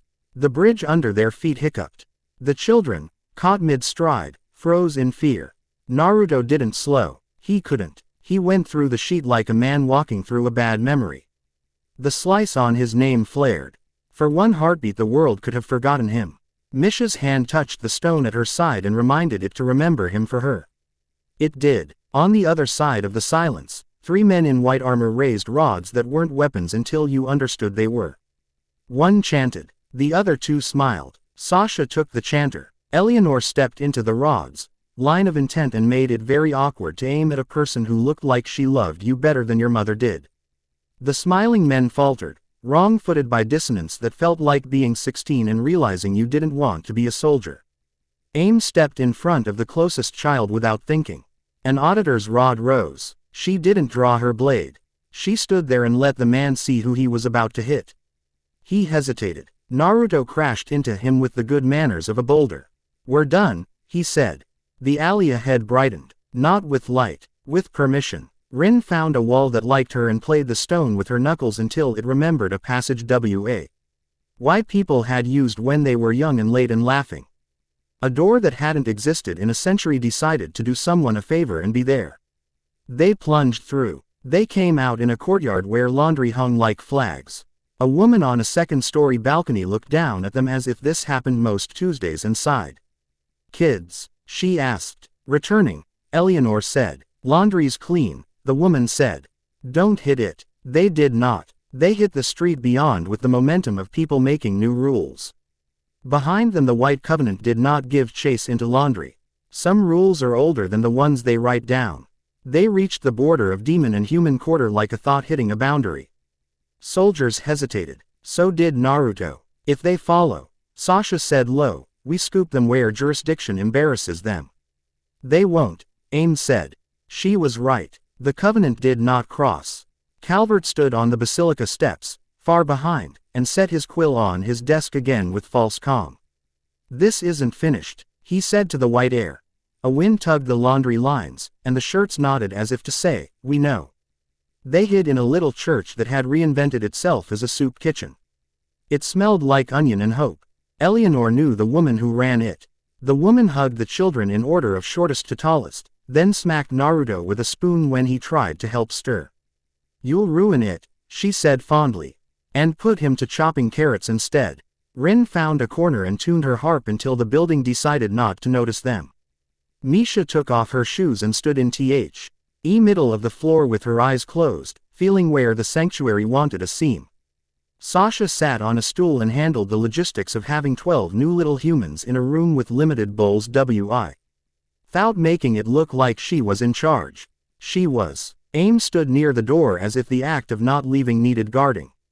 She watched Naruto chop like a man who had been handed an easy thing after a hard day and was trying to be grateful correctly.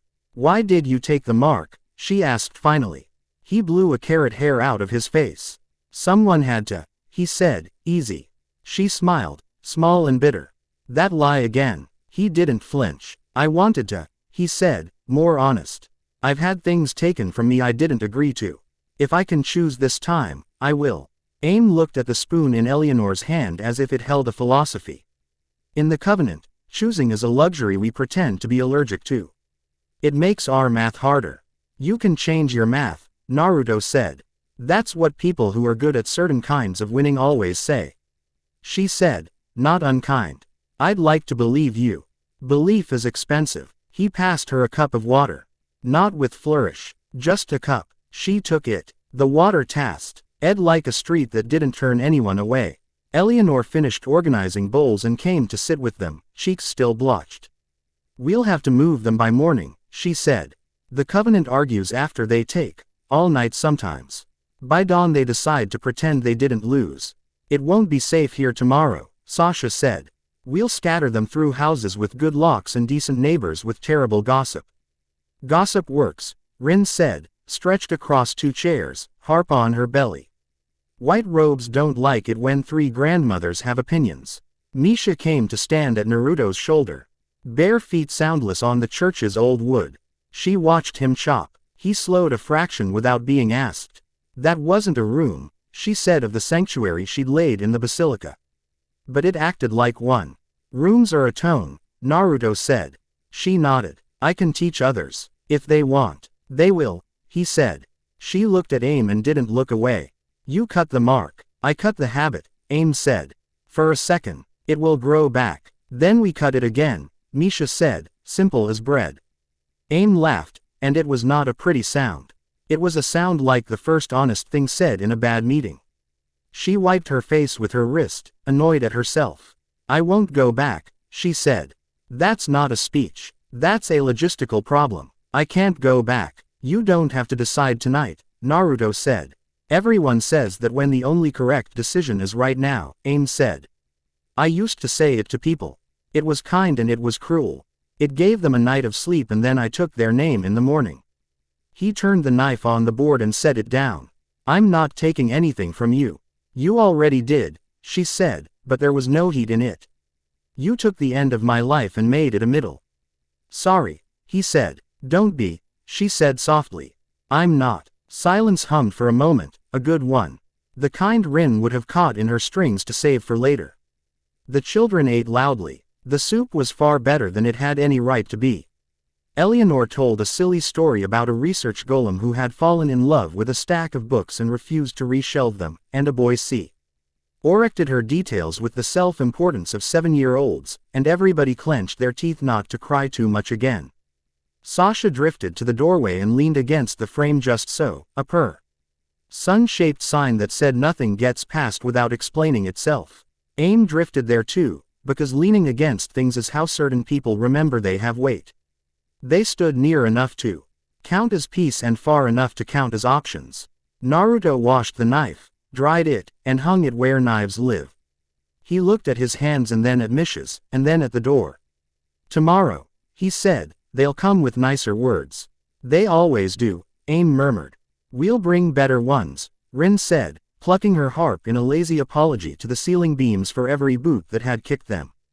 Eleanor said, a sleeping child on a cot like a cup on a saucer, and came back to the table, face pink from holding it together. Naruto, she said, sudden and fierce.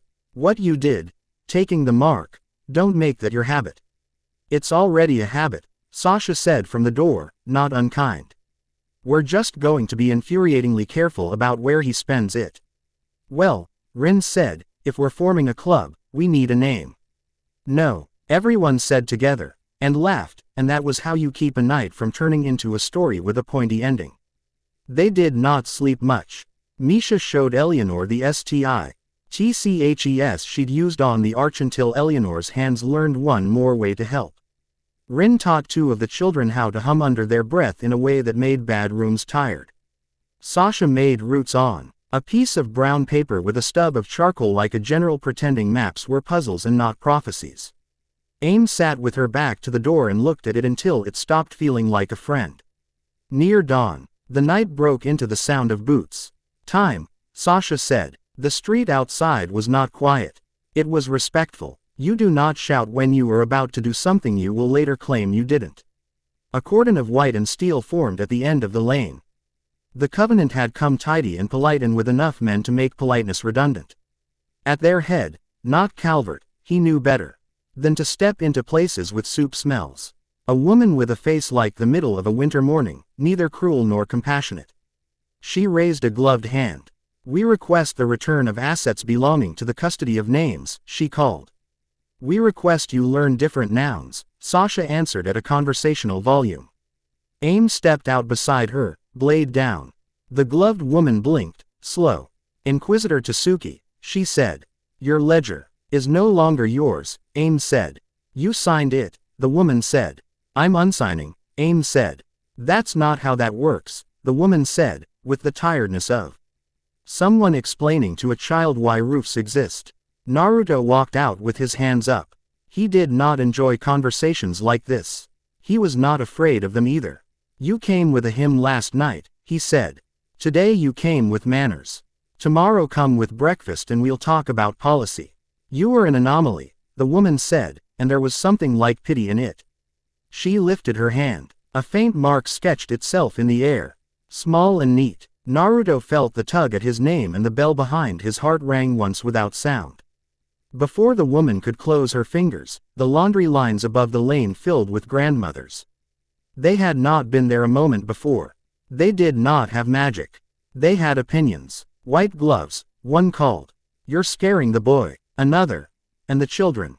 Put your hands down. Do you want your own mothers to see you like this? A third. Don't you dare step on my clean sheets. Rin waved, delighted. See. The gloved woman held motionless in the way of someone waiting out weather. A man moved at her shoulder, young, angular, eager to become PLICY. We should push, he breathed. We should do the math, the woman said, eyes on Naruto. And the TH says, we lose the day and pretend to win the week. Retreat, the young man said, outraged. Records, the woman said.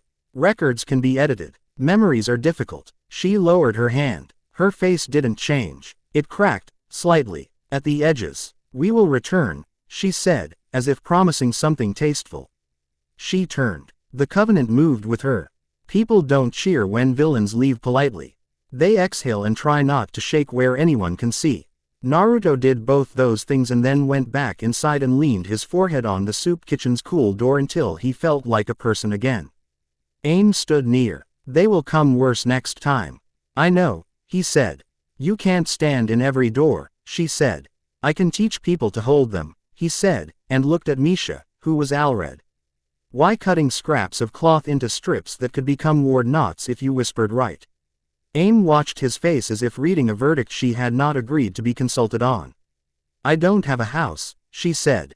Or oaths anyone wants. You have a seat, Rin said, patting a chair with her foot. And a bowl. And a job.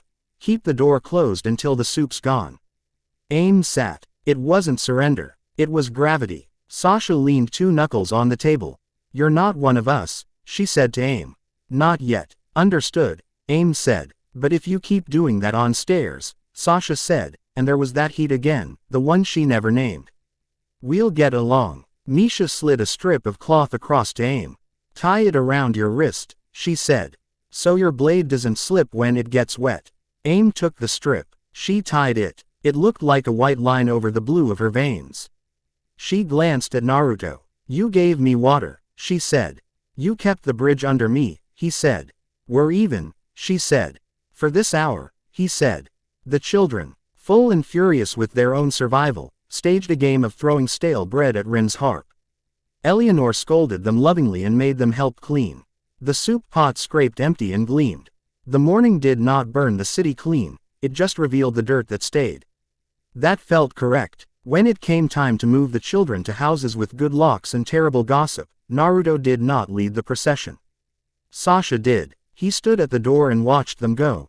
Misha quiet, Rin humming, Eleanor's hands full of lists, Aim there, blade wrapped in common cloth like something that could be set on a table. He waited until the alley was full of voices and the Covenant's light had withdrawn, and then he looked up. Far at the basilica, bells Naruto had not rung were ringing. Not with anger this time. With the brittle anxiety of an institution that had been told it looked silly and didn't know whether to believe it. He smiled, tired and real. He closed the door gently, because he liked the door. It had opened when asked.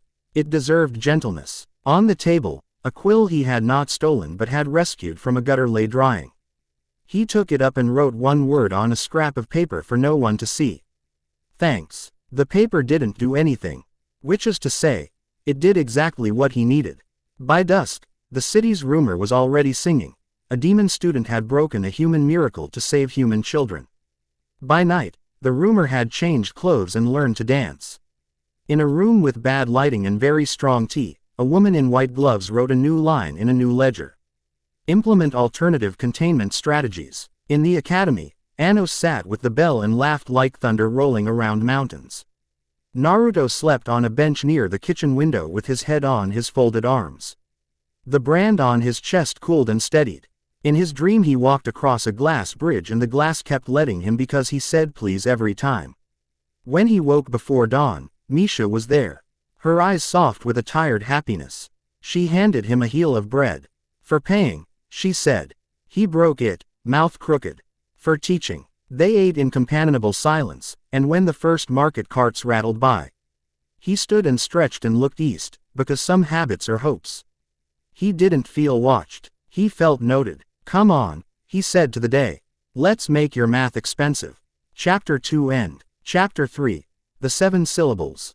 At noon the city blinked and forgot how to move. Forks hung halfway to mouths. A cart's wheel hovered a finger's breadth above a cobble it had meant to strike. A gull became a still life with attitude. The sound of the bell Naruto had fixed earlier reached for the sky and stood there, hand out, waiting. Then the syllables began to fall. They weren't sounds. They were decisions. 7 translucent characters like burning glass appeared high above the academy roofs and started down as if the air itself had agreed to pronounce something irreversible, 1 letter per heartbeat. With every drop, time narrowed to a polite throat. In the frozen sliver between the first and second syllables, Naruto looked up and said, right. That's not a weather pattern. The breath he exhaled turned into something visible and sat in front of his face, uncertain if it was allowed to disperse. He stood under a colonnade where the market made a ribbon through the academy quarter. Misha was beside him, eyes on the ribs of the nearest arch, already counting where a shelter could hide. Sasha didn't blink. Rin pressed 2 fingers to the strings of her harp. And made no sound at all, the kind of note that waits in a scabbard. Eleanor's hands tightened on the basket she'd been carrying as if it were a person. Aim lifted her face slowly, like a person walking into an old prayer she used to hate. What is it? A man frozen in mid-story would have asked. His mouth stayed a polite oval. The grammar police, Rin murmured, not grinning now. The second syllable dropped. The heat in Naruto's chest, a little circle burned into him by a demon king with affection problems, tightened. He smelled parchment and rain, and a memory rose of a night on glass bridges. And a blade of water cutting a mark in half because that was the most moral fraction available. Up, Sasha said briskly. High sightlines. Move on the beats. They moved on the beats. When the syllables fell, the city paused. Between each fall, the world took a breath. If you landed your steps inside those breaths you could cross a street and not leave footprints. It felt like sprinting between a giant's fingers. On the third drop they reached the academy's main square. It looked like a painting. Students below were statues with hair. A scarf hung from a window as if it had claimed the air for itself. Anos stood at the square's heart with his hands behind his back like he'd been in on the joke for years. He tilted his head at the letters. His smile was sharp and happy. "Herald," he said. "Seraphiel." Eleanor's voice was very soft. 7 syllables, Anos agreed. "To cut variance from a page." "Variance," Ames said, tasting the order's word for living wrong. "It means you. It means me, Naru. And anyone else who looks at bad math and laughs," Anos said. "You, perhaps." Another syllable fell. The hair on Naruto's arms prickled. He dragged in the thin air and put it to use. "Assignments," he said, not loud. Sasha was already nodding. "Houses," she said, meaning the demon families with their banners and tart flag etiquette. "I'll roust them and point them where they should have wanted to go." Misha's gaze tracked the square's stones, the roofs, the gutters that wanted to be streams. "I can stitch sanctuaries in smalls," she said. "Pocket rooms. Enough for people to finish a breath they need to keep." "Do it," Naruto said. "Mercy Field," Eleanor said, near tears but delightful at holding it steady. "If the entire quarter decides to panic, I can keep their pulses from stampeding." "Rin," Naruto said. "I'll sabotage spelling," she said. "If those letters rely on markers someone hid, I'll make the markers moody." Aim looked at the syllables with the posture of a duelist examining a new sword. "There will be a clause," she said. "Heralds prefer clean law. They provide a way out for those who can read." "Find it," Naruto said. "I'll misbehave," Sasha finished. On cue. "For once." Naruto grinned at her. "Please." The fourth syllable fell. Time tried to lock. Naruto pressed 2 fingers to the brand on his chest and the world remembered it had to keep making seconds. Anos took 1 step closer. Hands still clasped, expression a riddle a storm would pay to learn. "Before you go," he said. Naruto tilted his head. They shared 10 heartbeats of a conversation no one else could hear. Rope, and shoreline. And the way a boy's name could carry across a cold sea if he set a spiral where a rule thought it had already decided itself. "If the world denies your move," Anos said aloud, amusement like a blade edge. "Change the board," Naruto said. "Got it." He turned to run and Anos's voice caught him, casual, almost bored. "Naru." He looked back. "Don't wager what you can't repair," Anos said. Naruto tipped a finger to his brow, sign as old as any salute. "I'll bring the hammers." He moved. The team peeled in different directions inside the breath between the 4th and 5th falling letters. Sasha snapped a command and the square's banners woke up. House crests that had been draped in decorative politeness became arrows. Students unfroze into motion on the BTS and found themselves shepherded into doorways and under arches with the shock of having obeyed someone they were used to impressing. Misha disappeared into angles. It wasn't magic. She was simply he sort of person buildings admitted through their shoulders. She laid a stitch at the base of a column, 2 at the lip of a stair, tiny sanctuary seams that barely existed until a person needed them. Then they existed like a friend who arrives with soup and a blanket without insisting on a conversation. Eleanor knelt and pressed both hands flat to the stones. She didn't shout a prayer. She read good mornings to the bones of the city until they remembered they didn't want to break anyone today. Warmth rippled outward, a little nothing that made lungs behave. Rin made her way along the line of shopfronts, door bells and scrap runes under awnings, cellar chimes, amplifier cups tucked under eaves, and teased each with a knuckle or a hum so they'd be 1/2 step flat. To a human they would barely sound wrong. To a herald's syllables, they would sing like nails on glass. Aim found the law. It hung above the square's center, invisible if you loved poems more than contracts, unavoidable if you understood the kind of men who made both. She touched it with the tip of her finger and winced as if paper cut her thought. She read out loud for Naruto, voice flat and honest. In the presence of announced variance, a duel may be offered to settle the account if the variance demonstrates intent to repair and the herald remains whole after judgment. Intent to repair, Naruto echoed. We're in luck. I like fixing things. You like breaking them first, Sasha said, jogging past, shepherding a string of students with crisp orders that felt like bridge rails you don't resent. She tossed Naruto a leather loop knotted with 3 quick stitches. Wear this so I can pretend I know where you are. He caught it, slipped it over his wrist. Bossy. You're welcome, she said, and was already shouting at a noble's heir to stop grandstanding and pick up a child. The 5th syllable fell. Light rippled across the sky. The translucent letters reached a height where everyone could read them at once. They were beautiful. They were about to be very rude. Everything drew a breath and wouldn't let it go. The bell above the square twitched in sympathy. Naruto put his palm on the nearest wall. Please, he told it. The wall seemed to lean toward him, if stone could lean. The 6th syllable dropped. It hit the air above the square, and the air decided to be a courtroom. He arrived in the center like he'd been invited. No grand entrance. He walked, on the beats, through the crowd of people pinned between seconds, and stepped onto the wide paving stones that made a circle where speeches go. He put his hands up to show the room he didn't intend dumb bravado. Variance, a voice said. It wasn't loud. It unrolled and the square made space for it. Seraphiel descended on a column of grammar. No wings, no halo. The herald wore a robe the color of noon rain and a face that had no patience for cruelty or hugging. The 7th syllable dangled above its brow like punctuation deciding between itself and a knife. That's categorically funny, Rin muttered under her breath, crouched on a roofline, the head of a nail between her teeth for no reason but habit. The capital V. Seraphiel looked at Naruto without disdain. Without anything, really, except a practiced precision. Its eyes were like a clear sky, beautiful and uncaring. You carry variance, it said. You carry the Demon King's error. You will be removed. Cards on the table, Naruto said. He didn't bow. He didn't slouch. He had learned a lot about posture in the last 2 days. Offer the dual clause. The slightest tilt of the head. You have read the terms. My friend did, Naruto said. I trust people. Seraphiel made a shape that wasn't a smile. It spoke, and the square's edge sketched letters into the air. Aim nod. D once from where she stood not far away, hands behind her back as if accepting a demerit. Duel, the herald said. On falling syllables. If you are cut from the narrative. If I am shattered, I will reconstitute and leave a mark. If you demonstrate a repair and the city remains whole, the variance persists.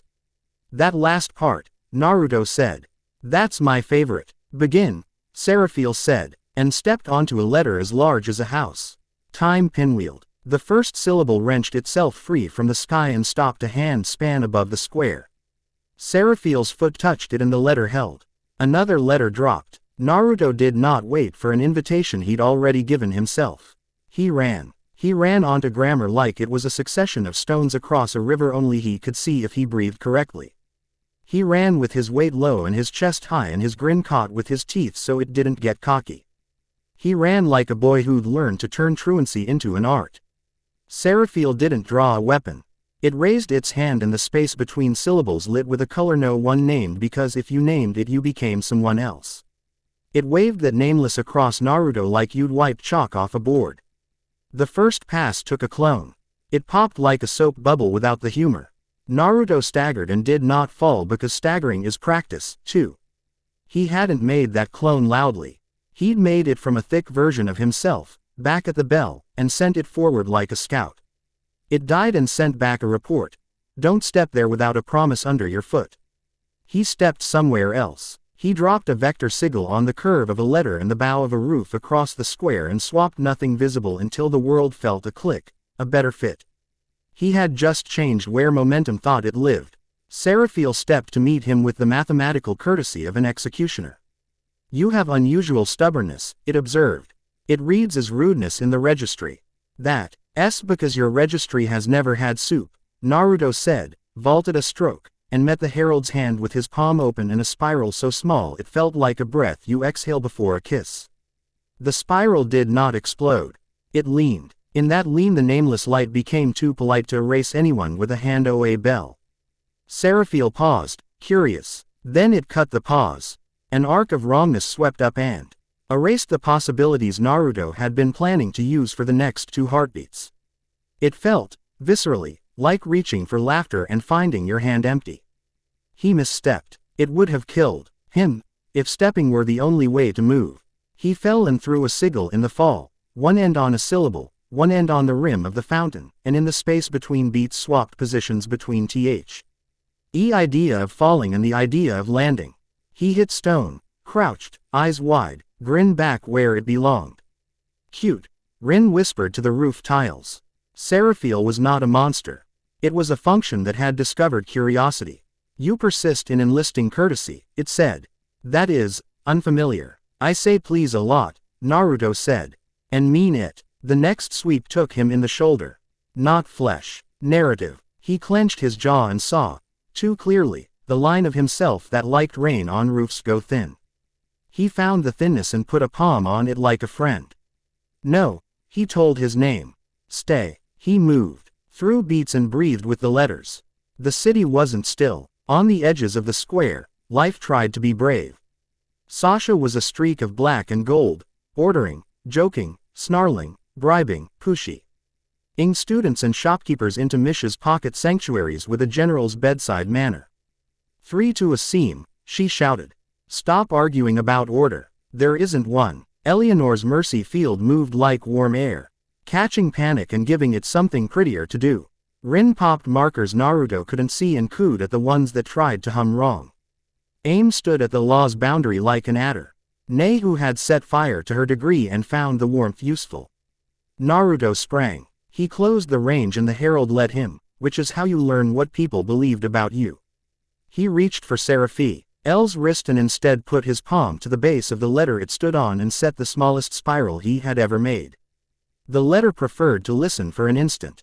Seraphiel looked down, saw a rule doing something out of politeness, and tilted its head again. You used the bell, it said, nearly admiring. Naruto smiled. I thanked it. If gratitude were a variable, the herald began, and Samet. Hing in its tone said it had spent eons winning arguments like that. I brought a calculator, Naruto said, and snapped the spiral off before the rule snapped back. Seraphiel slipped and steadied with perfect dignity. The next pass came fast. Light tore and ate the outcomes inside 3 of Naruto's heartbeats. He died, cleanly, without gore, just a boy who failed to find a second syllable with his foot. He felt his body not exist and then exist again because he had laid a clone 2 breaths ago and sent it to finish this sentence while he got the verbs right. He was on the letter again, breathing hard. Not because he was tired but because effort is a way of saying you care. You are cheating, Seraphiel said. I'm studying with a better book, he said. We can loan it to you. Unnecessary, Seraphiel said with something like disdain, and the word unnecessary did more damage than any nameless light the herald threw. The next sweep would have delaminated Naruto from hope. He met it with a vector sigil that wasn't coordinates this time. He marked names. He threw 3 tiny strokes into the air and set them on 3 things that would let him be where his feet weren't. Misha's patient hand, Sasha's ruthless grin. A kid's laugh from last night when someone made a bridge out of wrong notes. He dragged a breath and swapped. Not places, not outcomes. He swapped support. The light ate where his body should have been and found a sanctuary seam instead. It bit Sasha's command and broke a tooth. It lunged for a child's laughter and, very briefly, forgot what it was doing. Seraphiel halted. T's attention refocused with alarming intent. You bind to externalities, it said, as if identifying rot. Family, Naruto said, and moved again. On the letters, the fight became a dance no one sane would volunteer for. Seraphiel was elegance bordering cruelty, the glide of inevitability. Naruto was audacity on a tightrope. He found the rhythm. Vault, set, lean, say please. He took 2 more cuts. Small, but along important lines. In one, a memory of breaking something and repairing it went thin. He caught it. He raised his voice just enough to reach the herald and the square. I broke a bell and fixed it, he said. Because I owed it. That isn't variance. That's maintenance. Seraphiel's hand froze on a downward cut like a conductor who had just heard a second orchestra he hadn't hired. What? It said, not a threat. A genuine question, and it was as dangerous as any weapon. Naruto would not sermonize. He didn't have the breath. You behave like repair is subtraction, he said, skipping a letter and catching the sliver of air between with a sigil that took an instant from yesterday and let him land in it. Sometimes you add. Addition breaks balance, Seraphil said reflexively. Then your balance is bad, Naruto said. And it was not disrespect, it was a diagnosis. Down below, Misha finished a seam and leaned her forehead briefly on the stone in thanks. Eleanor caught a runnin' G-mother by the shoulders and let her cry without letting her stop. Rin laughed once, wild, delighted, as a marker she had ruined tried to sigh itself back to usefulness and was distracted by a stray cat. Sasha's voice cut the air into useful pieces. Aim stepped forward one pace. Claws, she called up, precise as a judge. If the city remains whole. Naruto heard the claws like a drumline. That's what he'd been playing to without words. Keep the city together. Keep the people moving. Don't break a thing you can't repair. Seraphil lifted its nameless light for another consuming pass, patient irritation returning. Naruto saw the shape of the move like a chess player tasting a future loss. He drew breath, flung both hands wide, and put every spiral he had into kissing distance of where the light would land, not to fight it, but to encourage it to choose less harm. He didn't have enough. Here, Misha said from the square, barely audible. She pressed a palm to a pillar and sent him the feeling of a room that wasn't a room yet, the draft of warmth she planned to finish someday. It hummed up the stone and into his cells a second before Seraphil's sweep. Rin tossed a hum like a coin. And here, Eleanor poured the remainder of her mercy into the margins, that tender, unnoticed space where rules prefer not to be bothered. Aim did not pray, she simply chose. She drew her blade and cut the air in front of Naruto so cleanly it changed its mind about hurting him. Sasha, not looking up, said, "Don't you dare die.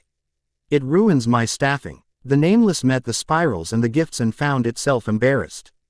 It still scorched. Naruto's arm went numb and his laugh scared him by not arriving on time. But the sweep didn't cut him out of the story. It simply made him consider how much he wanted it. "More than you," he said.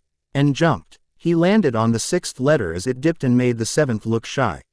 Seraphil arrived at his shoulder like a fair consequence. The herald lift its hand and Naruto put his palm against Seraphil's wrist in a movement so gentle the square gasped. He wasn't trying to hold a god. He was asking a function to demonstrate manners. The spiral shivered against bone. "Please," Naruto said, and the city heard the pleas and odorless tears broke out in a dozen throats. Seraphil stopped. The 7th syllable hung above them like a sword asked to carry groceries. The herald looked from the boy to the city and found more intact than it liked. Houses with people in their doorways, a bell that wanted to sing weddings, a dozen small sanctuaries stitched into an afternoon. The slow roll of mercy like good weather. OT perfect. Not tidy. Whole. This persists, Seraphil said, considering the clause. Variance remains. The cost is deferred. You're better than your registry. Naruto said, breath shaking, arm buzzing from being almost erased. Seraphil's mouth made no shape at all. "No," it said, "I am obedient to a better judge." The 7th syllable receded. The letters around the square lifted and unspelled themselves. Time exhaled and remembered how to be vulgar. A fork clattered. The gull went angry. Children cried because life had continued, and that is always a shock.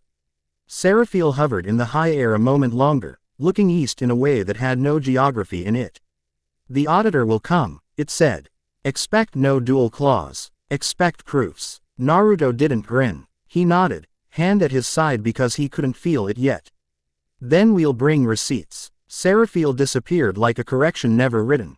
Above the square the sky went ordinary, and the city tilted on its axis and decided not to fall. Noise returned as if it had been stored in a barrel and the barrel had cracked. People shouted and laughed and kissed. Someone fainted very decorously. The bell sighed and believed in itself a little more. Naruto took one step down from a letter that wasn't there and almost missed the ground. Sasha arrived with the unceremonious efficiency of a friend who recognizes the edges of another person's stamina and shoved his shoulder lightly back into gravity. "You did it," she said, not smiling. Her mouth was tighter than anger. "Don't ever do it like that again." He winced as feeling returned to his hand in needles. "I'll make a list," he said. "We'll burn it," she said, and finally the line of her mouth lifted 3 millimeters. You were, she cut herself off, because praise in public is a confession. Next time call your steps. Yes, General, he said. She scoffed, which was how she said thank you for not calling me that when it would make me cry. Misha came wherever stone finds stairs. She put her hand softly around his wrist, not the numb one, the other. He felt his breath smooth. You used my unfinished room, she said. I asked it to help. He said. It wanted to. Her mouth did not quite smile. I started building sanctuaries before I thought I'd get to live in any, she said. Her eyes flicked to his. I might live in one now. I'd like to, he said, and was startled by the way the words felt like an oath he could keep.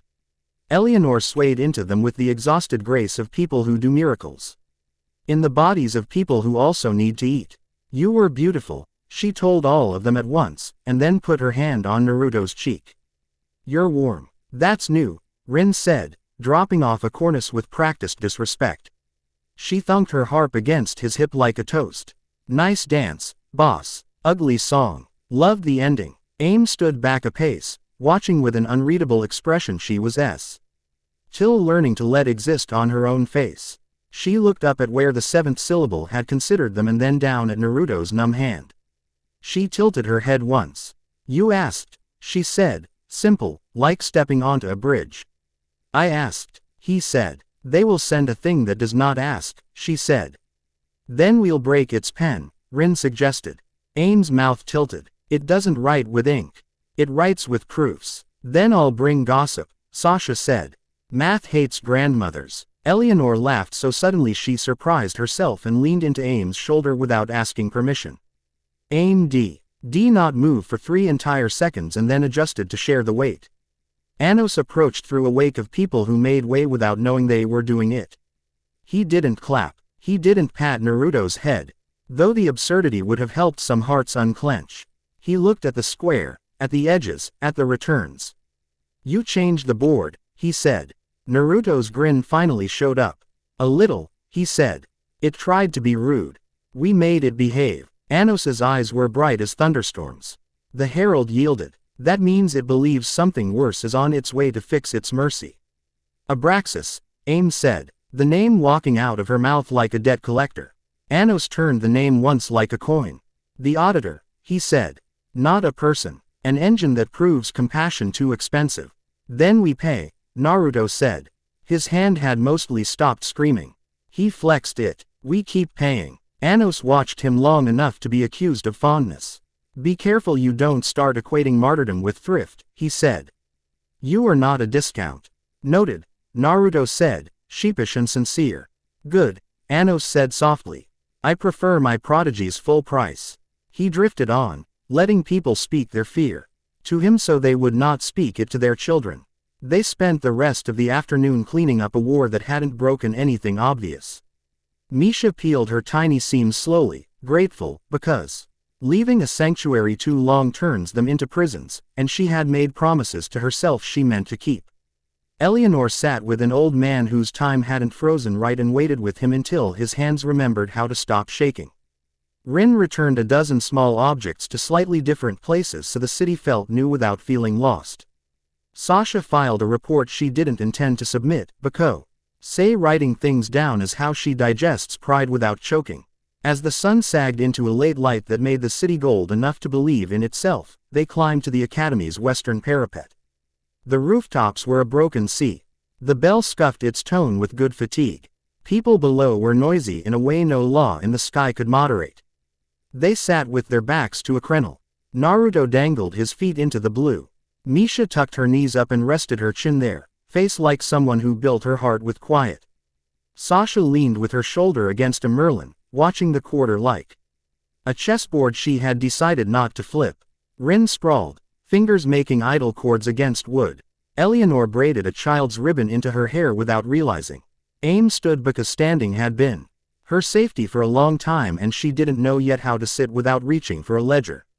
Naruto looked at the city and let the black knot of almost erased in his chest unknot. That story you told the herald, Sasha said after a while, pretending to inspect her cuticles. About the bell. It wasn't a story, he said. It was my day, she scoffed. Everything's a story if you say it with that face. He opened his mouth to argue. He closed it. Do you want me not to say things? I want you to be careful about which words you turn into rules, she said. Because people are listening and are going to follow you places they wouldn't have walked alone. He sobered. Okay what? Okay, I'll be careful, he said. Remind me to be. She didn't say I will. She didn't need to. Rin blew a bright scale into the air. I wrote a song about you falling and not falling, she said. It's all rests. Don't play it in public, Naruto said, amused. I'm going to busk it in front of the basilica, she threatened. Eleanor smiled. Quiet. They would think it's a hymn, she said. Aim made a small sound that could have been laughter if it hadn't been so careful. She looked at Naruto without flinching. What do you believe in? She asked. Not a trap. He thought of all the words he could say and chose the one that felt least like a weapon. In people doing the next right thing, he said. Even if it's a small one.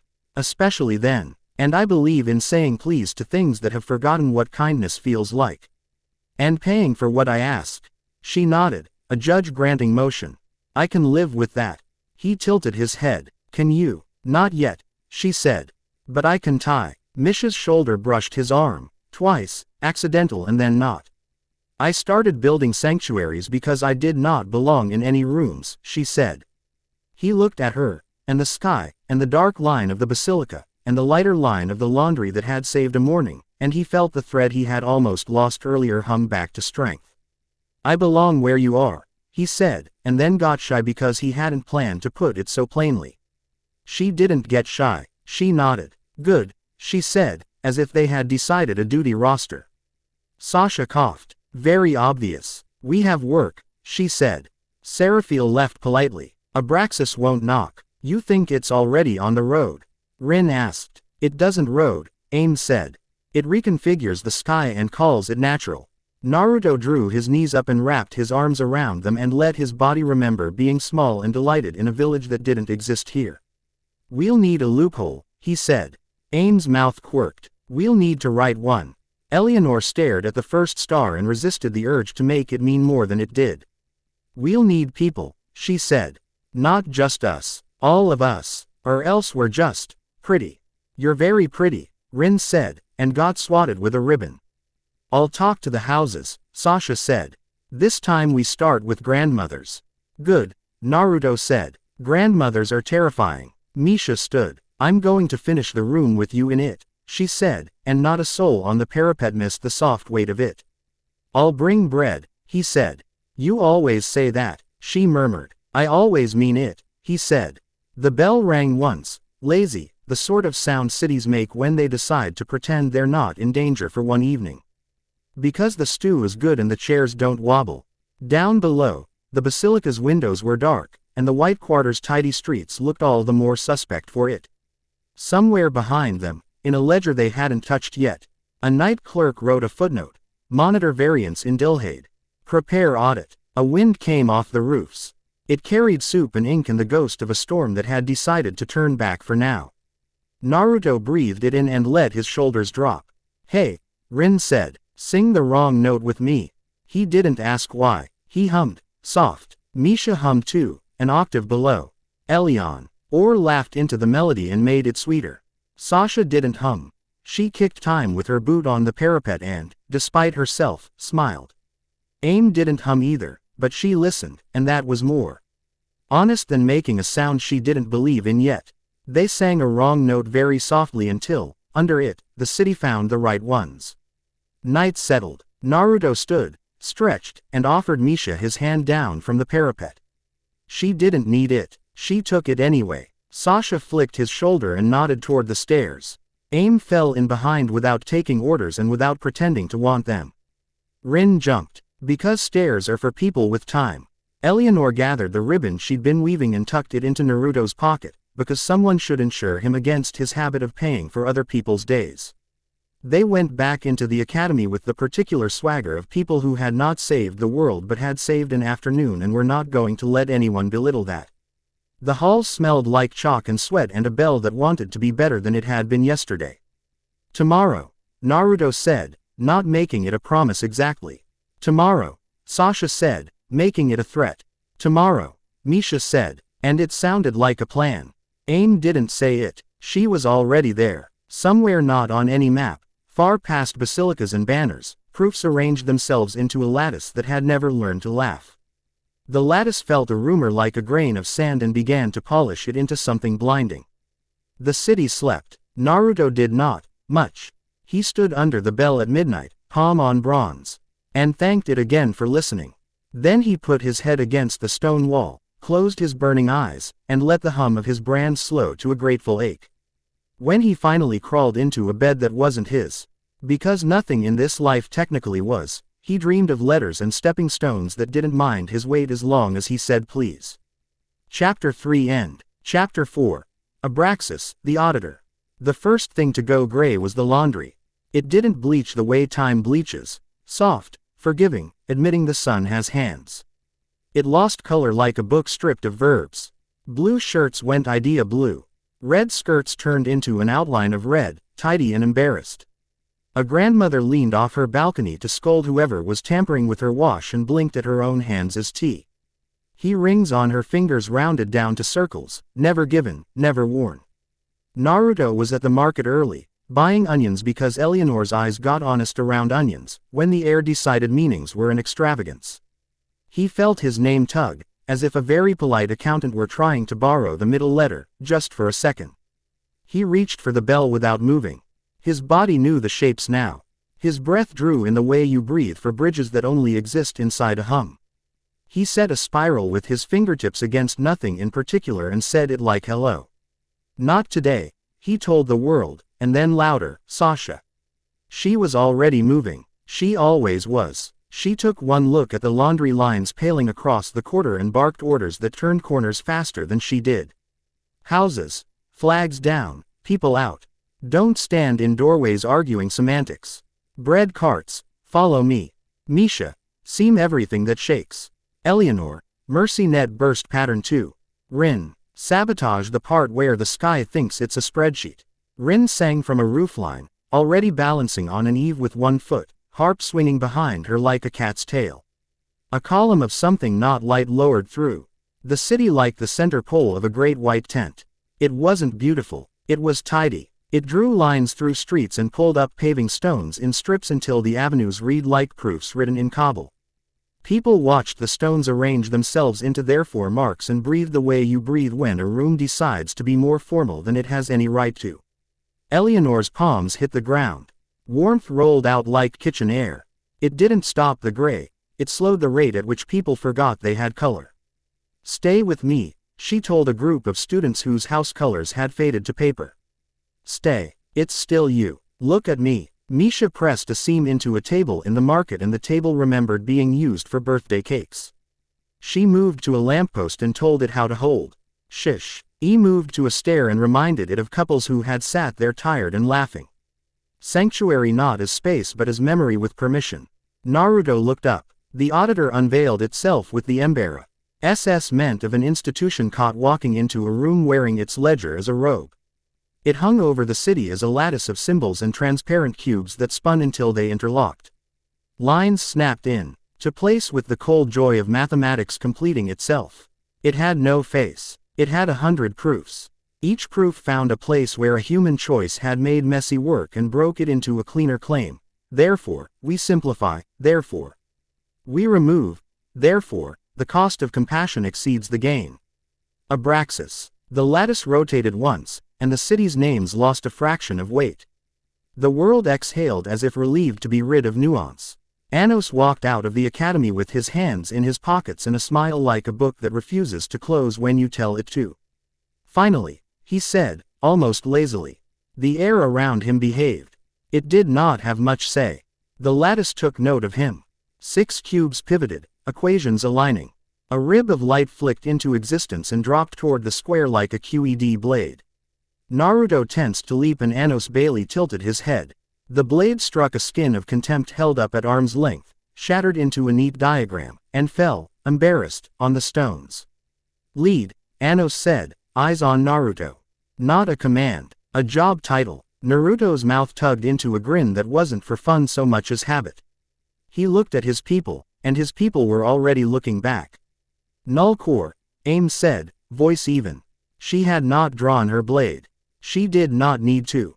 If it's true to form, there's a heart it believes empty. We cut there. Cutting here works too, Sasha said, watch. Ing the first of the lattice's proof threads begin attaching to buildings like leashes. But we'll be arguing with hands while it writes with God. Then we take the pen, Naruto said. Rin, show us where the page starts. Rin squinted up at the humming skeleton in the sky, head cocked as if listening to a joke. She spat a nail thoughtfully into her palm. If I were a tyrannical calculator masquerading as eschatology, she said, I'd hide the entrance in a place that already thinks it's neutral. Like, oh, ha, they all knew where she meant, at the same time. The basilica had once been a gavel. Lately it had been a bruise. Today it stood prim, white, and mortified. Lines from the lattice settled into it as if the building had been waiting to put on a uniform. They ran. Sasha didn't bark. She tuned. House captains fell in. Students who had never obeyed anyone but a mirror found themselves taking orders from a girl whose voice made you think of bridges. Keep the streets moving, she told them. Do not gather and gawk. If the lattice attaches to you, walk out of it. Don't stand there like a coat rack and let it hang rules on you. Move. Eleanor bled light in a careful, stingy way, no heroics. No nights in bed afterward apologizing to her own ribs. She bracketed streets, bulked up places where panic wanted to blow a hole in the city and told those places, lovingly, not today. People moved without screaming. Screaming is an argument with air. They had other debates to win. Misha stitched sanctuary into a window wells, benches, gutter lips. It was intricate, humbler work than remaking rooms. And she did it faster than belief. The seams didn't keep the city safe. They let the city keep itself.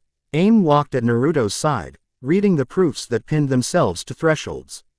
The way an ex-inquisitor reads love letters years later, knowing which words had been lies and which had been fear. She tapped one proof with a fingertip and nodded. We're being charged retroactively for mercy rendered without interest, she said. Creative. Can we dispute? Naruto asked. Only if we provide receipts, she said. Then we'll bring a cart, he said. Rin reached the basilica street. Epps first and played a single offended note just under hearing. The doors, which had practiced letting Aquarius scaled assholes in and heaven out, opened reluctantly to a tune that promised gossip if they cooperated. Inside, the building had been rearranged. The altar was a desk again, yes, but the desk had unfolded into a staircase of glass cubes etched with proofs. They rose and rose like a spin. Al column into the belly of the lattice above. The air smelled like ink that refused to stain anything but facts. Calvert was there, of course, white gloves brighter than the stripped laundry in the alleys. He looked smaller in this new geometry. Not unimportant. Aid to a larger habit. He saw them and smiled ruefully, a man who knew he'd backed the winning team until a more winning team arrived. You were to go no farther, he said. He did not sound convinced that he could stop them. Sasha mounted 3 steps, shoulders loose. Tell your master it can file a complaint, she said. Calvert glanced up at the proof spine disappearing into clouds of light. It doesn't believe in complaints. Only conclusions. Then we'll ruin a few, Rin said brightly, and hopped onto the first glass cube as if usking on someone's very expensive coffin. They climbed. The basilica fell away behind them, the city a map beneath. With every step they took, the lattice's world got stronger. Colors drained not only from cloth but from arguments. Worry simplified into compliance. Anger trimmed itself into neat rectangles with headers. The sounds of Dilhade's street life. Vendors shouting, dogs arguing, lovers auditioning their better selves, smoothed into an acceptable murmur. Naruto felt it trying to turn him into a problem set and wanted to put his fist through something out of sheer petty resistance. He put his hand on the rail and said please instead, and the rail briefly chose to feel like a fence in a village he had once left because someone dared him. He let the comfort itch him and moved. The null core was not a room. It was a proof waiting to be proved. The stair opened into a cube so large it made size pointless. Lines like spider silk crossed the space in patterns that would make an exam board cry from happiness. Symbols drifted and clicked into each other with a sound like beads counted by a patient god. In the center hung the engine, a whirring of axioms, each with a thin black thread leading down into the city. Attaching to a person, a shop, a bell, a bread, a name. Abraxas noticed them as a category first, intrusions. Then it found their variables. Variance multipliers detected, it said without voice. The thought wrote itself in the air and everyone's eyes read it whether they wanted to or not. Compassion debt exceeds surplus, initiating rectification. The cube's walls unfolded into corridors of options that were not options. A cold wind came through, the kind that moves papers on desks even when windows are shut. 4 smaller chambers resolved at the periphery, doors not drawn but implied by expectation. They led inward and away. Finalities disguised as invitations. Aim's fingers tightened on her blade. Trial, she said, of strengths. Abraxas cuts where we overly. Fun, Rin said, and did not sound quick. She looked like someone facing a stage set exactly like the one in her nightmares. Let's make the audience boo. All anchor, Eleanor said. She looked pale. White not from fear but reserve. She knew her limits. She would not indulge them today. Sasha glanced at Naruto. She had been fighting all morning with the elegance of a wicked woman who is tired of being called wicked for being correct. Her eyes asked what his mouth didn't need to say. He nodded. We pass. We don't justify ourselves. We do the thing as if we are already allowed. Misha touched his sleeve, a pressure that was structure, not plea. Let me go first. He wanted to argue. He didn't. He had been paying attention. He met her gaze and breathed once like a promise that isn't a chain. Okay. She walked into the first not door and it became a threshold because she asked so kindly the world would be embarrassed to refuse. The room took her and made itself her favorite sin. It was a sanctuary perfected. Stone smoothed to a sigh, light behaved, air remembered to warm the hands and not burn the lungs. There was a bed in the middle, not a bed, the idea of rest completed.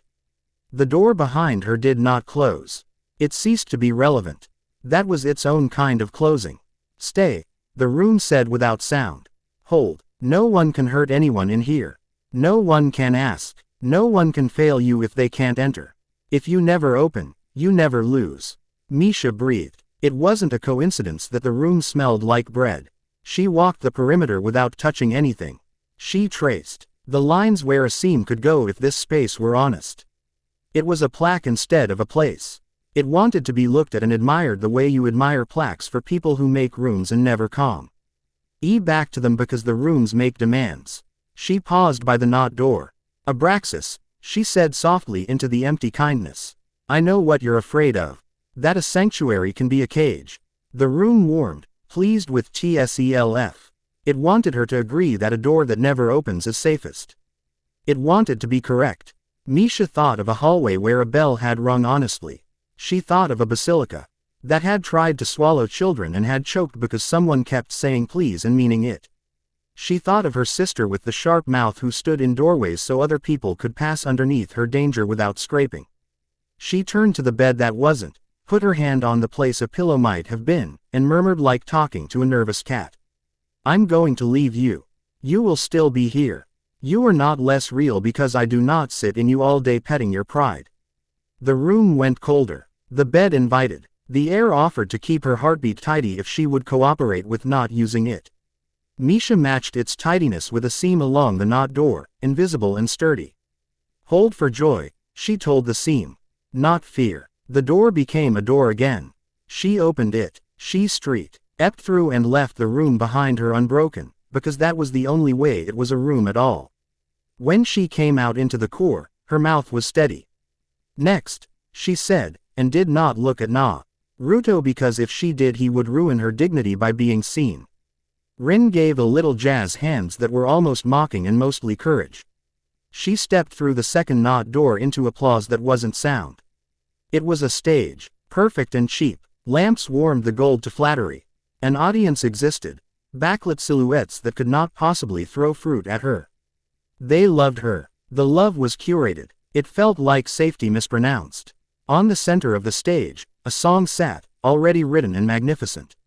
If she played it, the room would never let her leave. She could stay here. No grandmothers to argue with. No children crying when she played the wrong note on purpose. No basilicas deciding to turn people into policy. She would be adored into a coma. Nothing real could ask anything of her. Rin spat on the floor.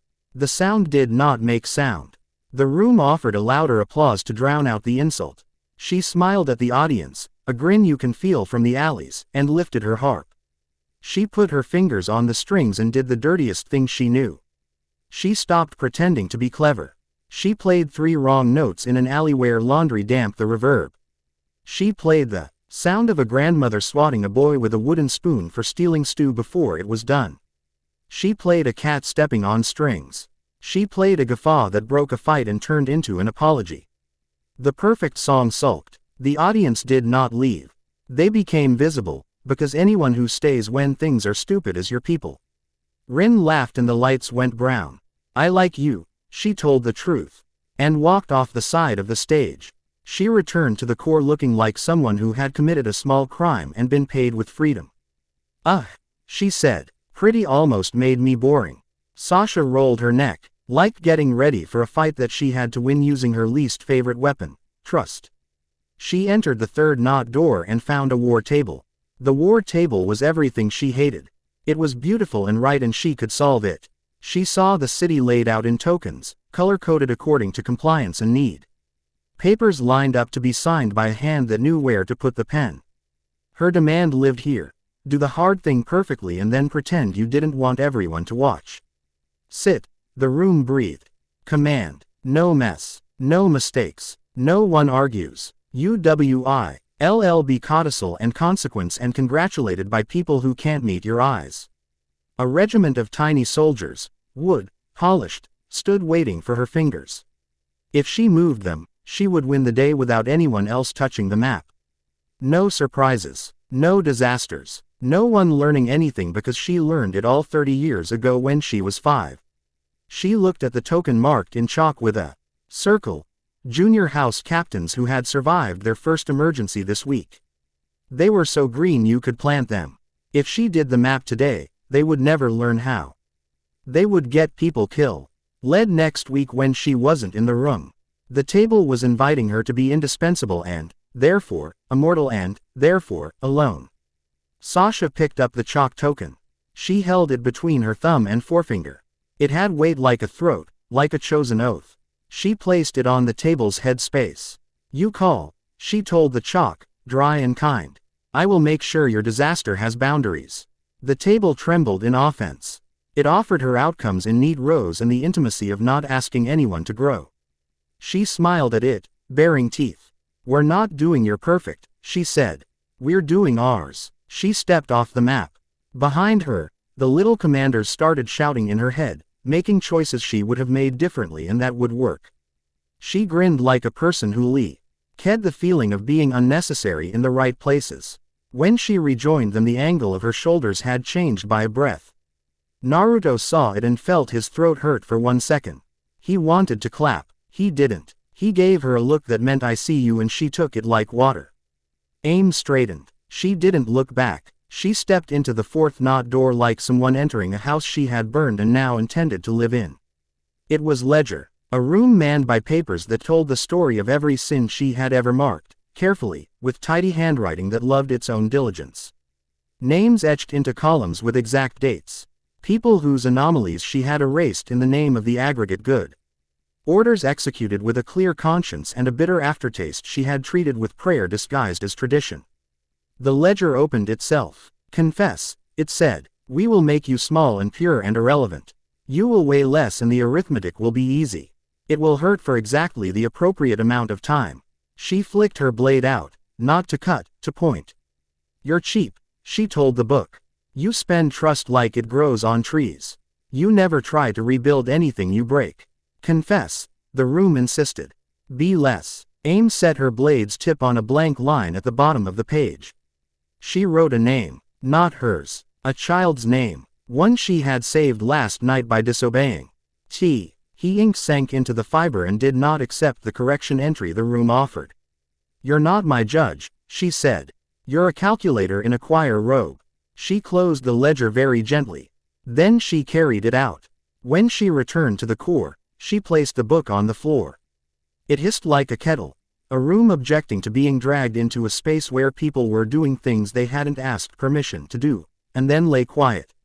Blank line ink drying stubbornly. Abraxas ticked. A proof at the center clicked forward. Licenses revoked, it announced, and several of the lines leading into the city tightened. Windows up and down the basilica slammed. Orders arrived at archways and found the armies had gone for soup. Naruto touched his sternum lightly. The brand there shone through his shirt. The way certain kinds of bravery shine through clothes and make them look better. He stepped forward until the engine noticed him. It had been trying not to.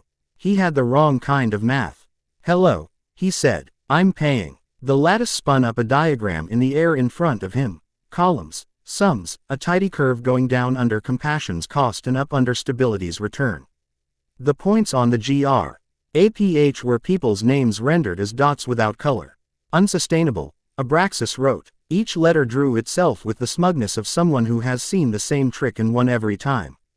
Naruto sat, his palms on two floating rails as if they were a window, and looked at the city through that frame. The proof's lines cut the streets into diagrams. People moved along them and got poorer inside the lines. He could feel the cold math working. Every kindance demanded a tax called precedent. The tax compounded faster than people could pay. The city would live by not asking anything generous of itself ever again. He breathed in gratitude. He didn't haul it up like a speech. He let it arrive like soup arrives on a sore day. Thank you to a bell with the patience of bronze. Thank you to a door that had opened when asked. Thank you to laundry that had embarrassed men with proof. Thank you to Misha's seam in an arch, to Sasha's unwilling brilliance, to Rin's rotten notes, to Eleanor's tired laugh, to Aim's no. Thank you to Anos for being a wall to lean on without annexing anything. He exhaled, and with the breath the spirals rose, tiny and fierce. They did not explode. They did not argue. They changed the board. He threw one at a line that equated mercy with loss. The line bent. It tried to snap back. It found under its curve a ledger entry marked paid. Gratitude is a board already bought. You can't repossess it. There's nothing to foreclose. Abraxas wrote. Irrelevant. It tried to cancel the variable with the neat stroke of an equal sign. The sign slipped. Rin whooped when it did. Indecorous shitpost at the heart of a proof. Eat receipts, she yelled, plucking a staggering counterpoint that made the lattice's support struts vibrate out of tune. Sasha took the rhythmic hiccup and turned it into a tempo.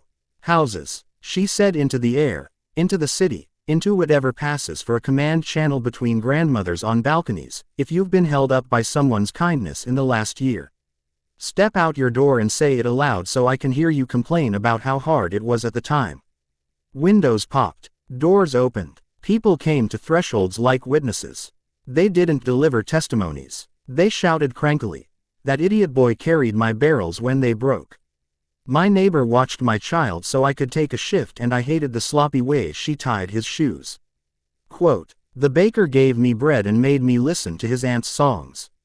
The bell rings weddings now and I can't stand the mush of it, and we all cry anyway. Eleanor got there first on her knees, collecting the stories like water. Give them to me, she told the air, and when people told as if telling cost too much, she loaned them breath. Misha stitched the sound into the lattice as though sound belong. Ed in arithmetic if you knew where to thread it. Rin underscored each complaint with a wrong note so it didn't turn into hymns and remain edible.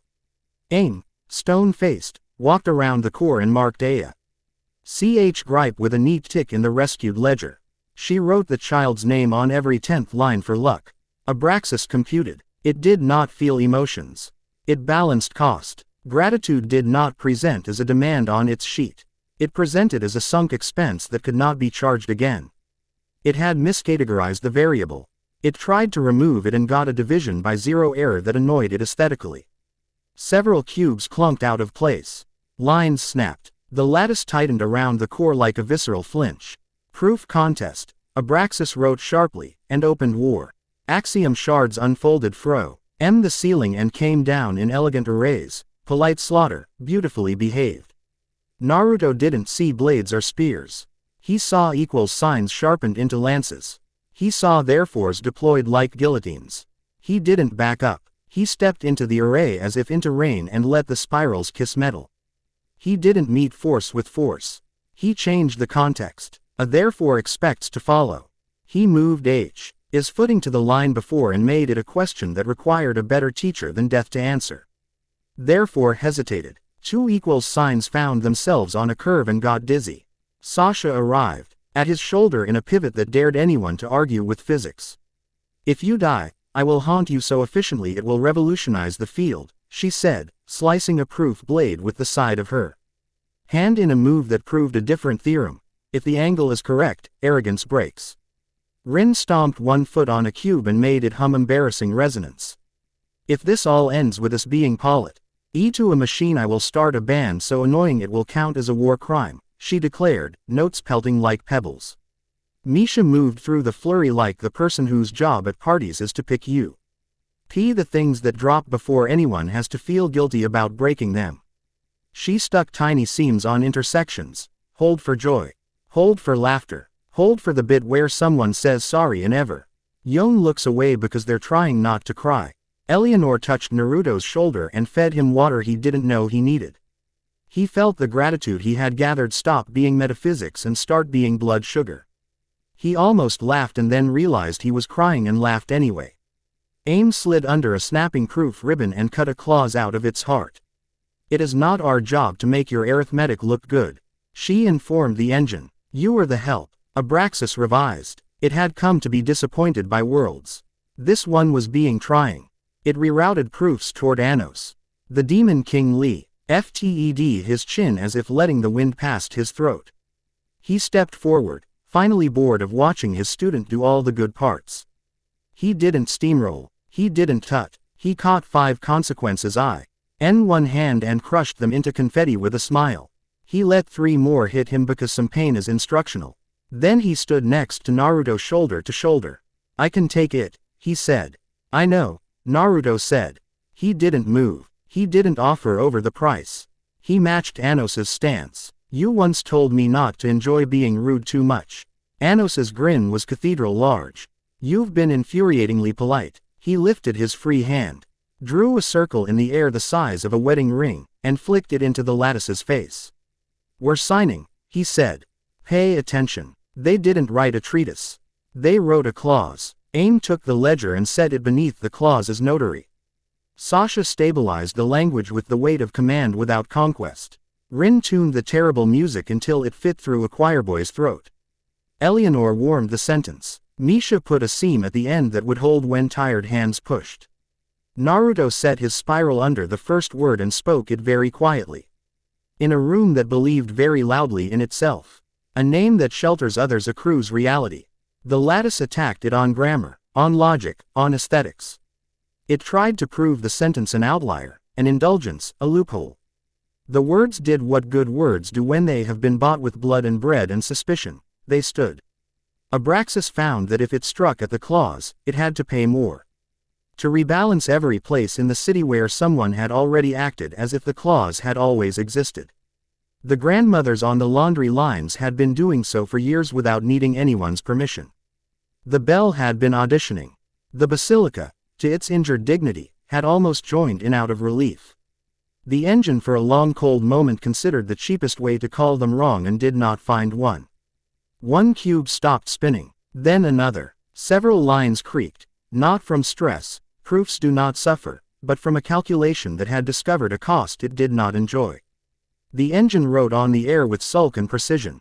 Reconfiguring. The cords that had been attached to people's names loosened like belt notches after dinner. Color came back not as a burst but as the sigh of a person sitting in their own chair. The laundry on the lines forgot to behave. The grandmother on the balcony looked at her rings and remembered the day she'd gotten them, and the sadness of that day, and the loveliness of it. And how the two could be neighbors without needing a law. Abraxas did not leave in a melodramatic flurry. It was not a villain. It retracted. It withdrew line by line like a bureaucracy that has discovered its forms do not fit the world and must be rewritten by someone who is not in on the joke. It hung above the city, pulled in proofs, took back its cute little equals sign spears. And at the end wrote a line no one expected from something that had never liked admitting imperfection. Return conditional. Sasha snorted. That's as close to, "I'll be back," as an engine can get without getting theatrical. She said. Naruto, whole unfathomably, dropped to sit on the floor of the core because he had gotten good at noticing when his legs were no longer a good choice. He put his face in his hands and laughed, messy and shocked and relieved. Anos looked down at his student like at a sunrise he had not ordered. "You paid," he said. There was something in the words that might have been fear. If he'd been small enough for it. "I didn't do it alone," Naruto said, words half muffled. He looked up with eyes that wanted soup and a nap in 20 years. "I don't want to be the kind of person who can." "Good," Anos said quietly. The corrosive neatness in the core softened. Lines dissolved. The proof spine retracted into the basilica's roof with a clank like someone ray. Lizing their ladder was still leaning into the neighbor's yard and feeling faintly ashamed. They climbed down through a building that had the decency to be a little less smug.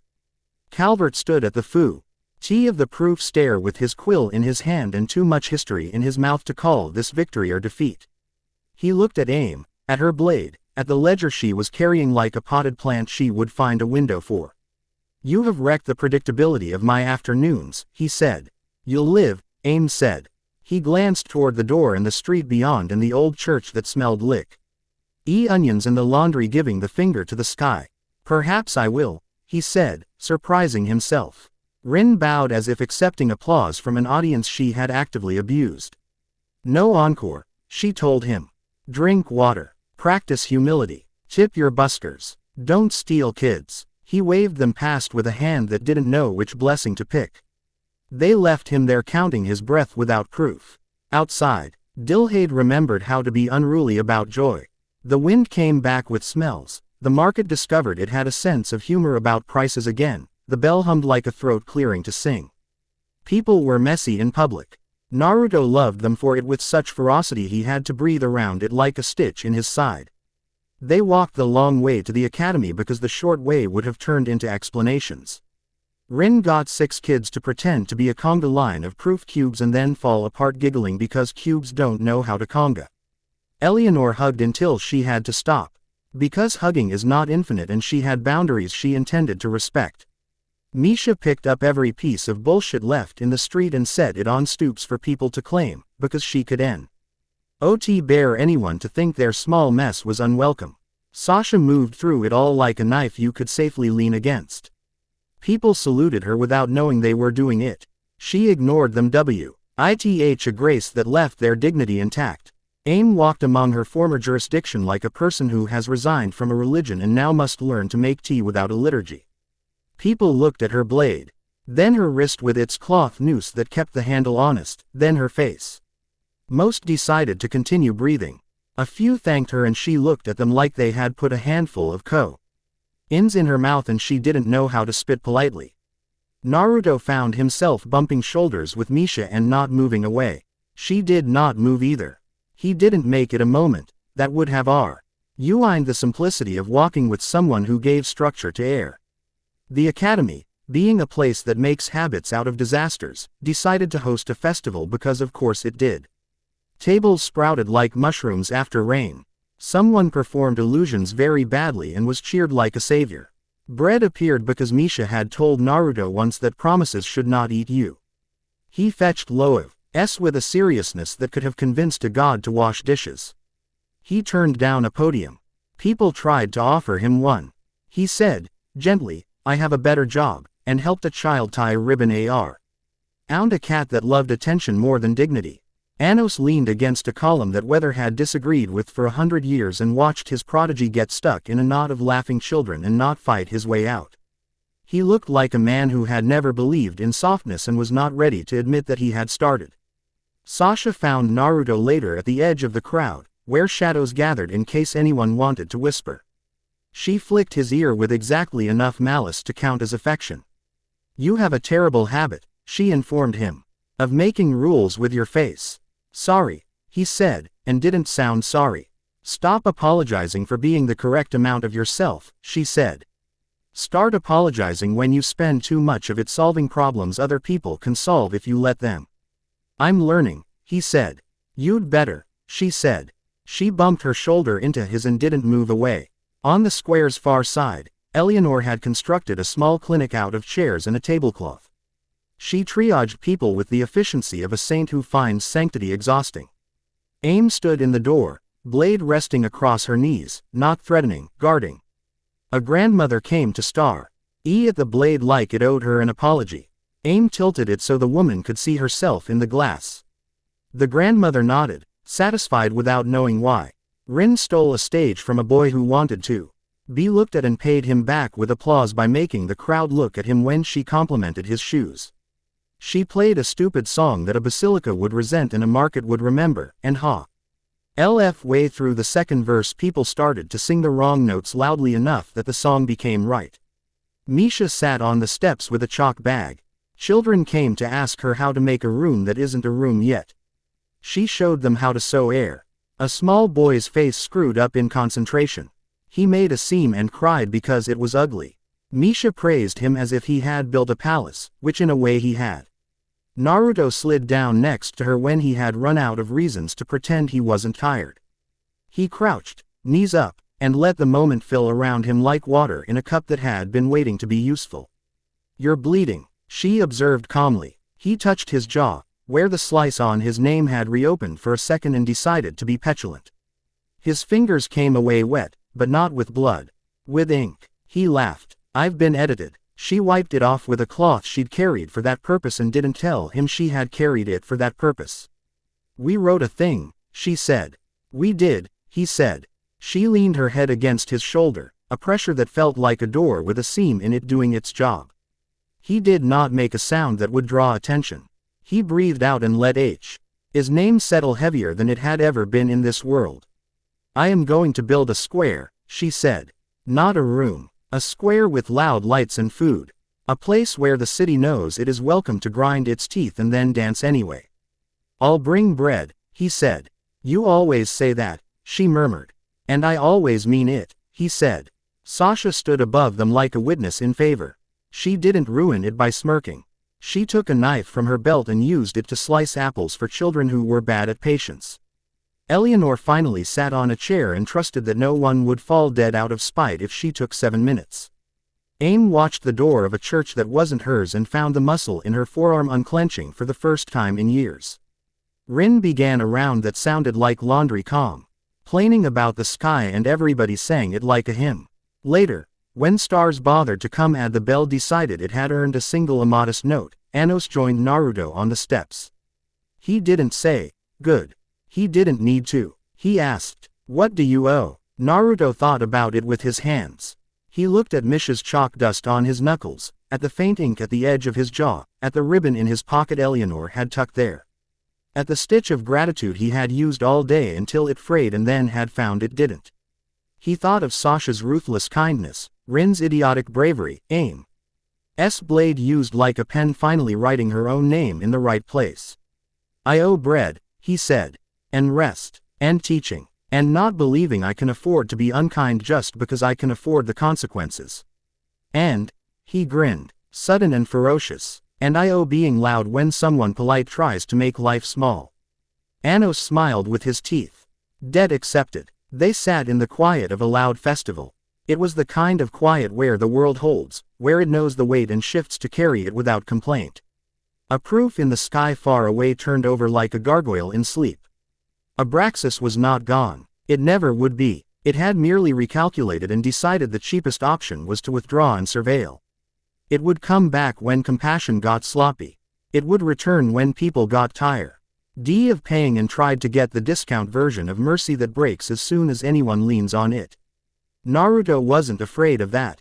He had been tired his whole life and had learned that tiredness can be the proof of a good day.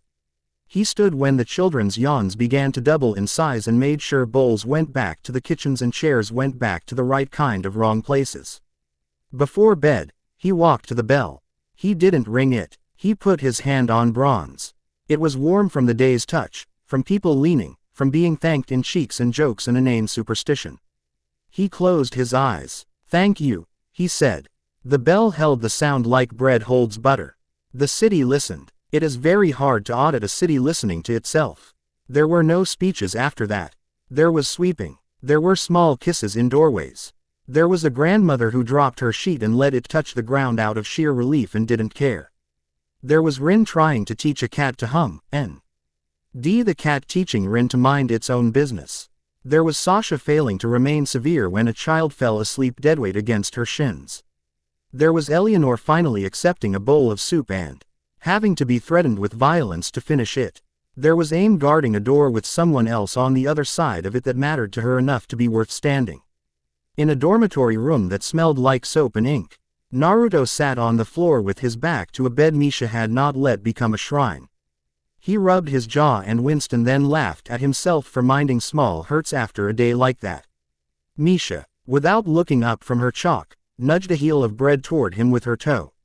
He bit it and felt his ribs remember that his body had bought today with very immediate coin.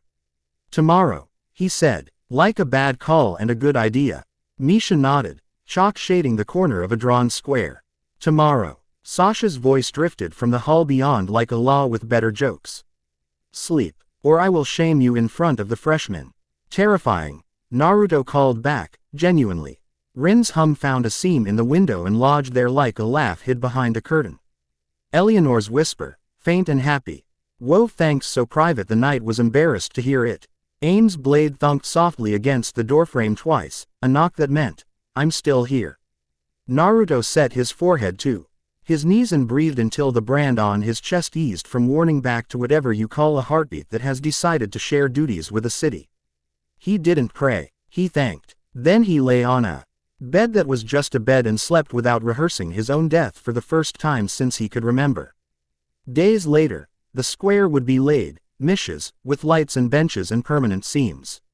People would call it a sanctuary and mean place to sit until you felt like doing the right thing. Rin would busk a stupid song and children would sing it straight. Eleanor would have a closet of blankets with a ledger at the door for anyone to sign out and bring back without shame. Aim would teach a class in reading contracts without swallowing them.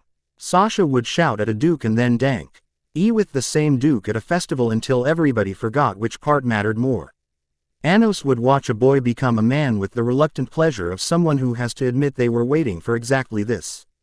And above, if you looked hard, you could see an outline of cubes in the sky like a scaffolding has left, deciding whether to come back and if the price would be worth it. It would choose sometimes to test the joints. That was fine. Joints are for testing. That is how you know they are alive. Naruto kept paying. He taught kids to sing wrong notes on purpose until they found the right ones. He asked doors to open and they did. He put bread where bread ought to be. He made rules with his face and then unmade them with his laughter and then let other people write theirs. He did not stop saying please. He did not stop meaning it. The world could underline him all it liked. He would keep writing back, in chalk, in seam, in the hum of a bell that had decided rings aren't just for weddings. Some laws need a festival. Some need a ledger. Some need a boy on a roof yelling at proof. A name that shelters others accrues reality, the city would say if you asked it to define itself. And it would point, quietly, at a square, and at a bell, and at a boy who never stood alone unless he had to. Chapter 4 End. Chapter 5. The Square That Breathed. By noon the chalk lines were footprints. Kids had run through them, smudging Misha's neat seams into gray echoes across the stone. The new square sat like a heart the city had grown without asking permission, a bowl of steps, a ring of lamps. A makeshift stage made from 3 tables and Rin's opinion. Stalls leaned in close. Steam ribboned up from Eleanor's soup carts in curls that smelled like onion and slow forgiveness. The bell's voice reached politely from the next street to say, "Good day, be better than yesterday, if you can." Naruto stood on a bench too narrow for his shoulders, balancing a tray of bread he had sworn to bring and did, every time. Misha had chalk dust over her knuckles and a smear on one cheek where she'd wiped sweat and forgot to avoid the bag. She knelt by a lamppost, pressing a seam into the metal with 2 fingers. "Hold for joy," she whispered. And the lamp decided to be softer at dusk. "You realize," Sasha said without looking up from her clipboard, "the kind of clipboard that bullies laws into usefulness, if we build a square.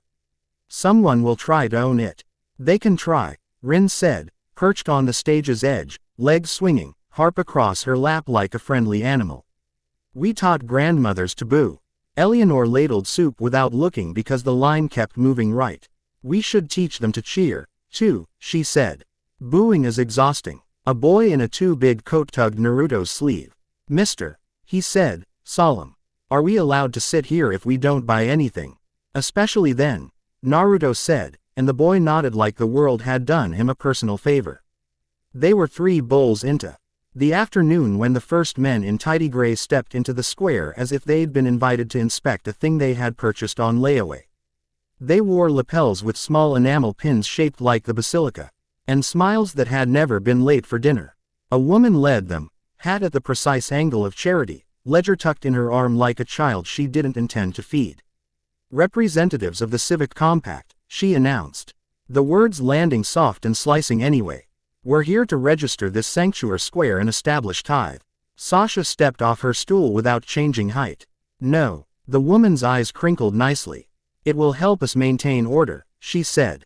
Sanctuaries must be regulated to ensure safety. Without tithe, you'll have free riders. Rin groaned aloud. You brought economics to a picnic. Order doesn't require tax, Eleanor said, gentler than she deserved to be. It requires trust. The woman glanced at the chalk seams, the lamps, the children. She produced a brass stamp the size of a hungry coin and held it up like a priest offers wafer.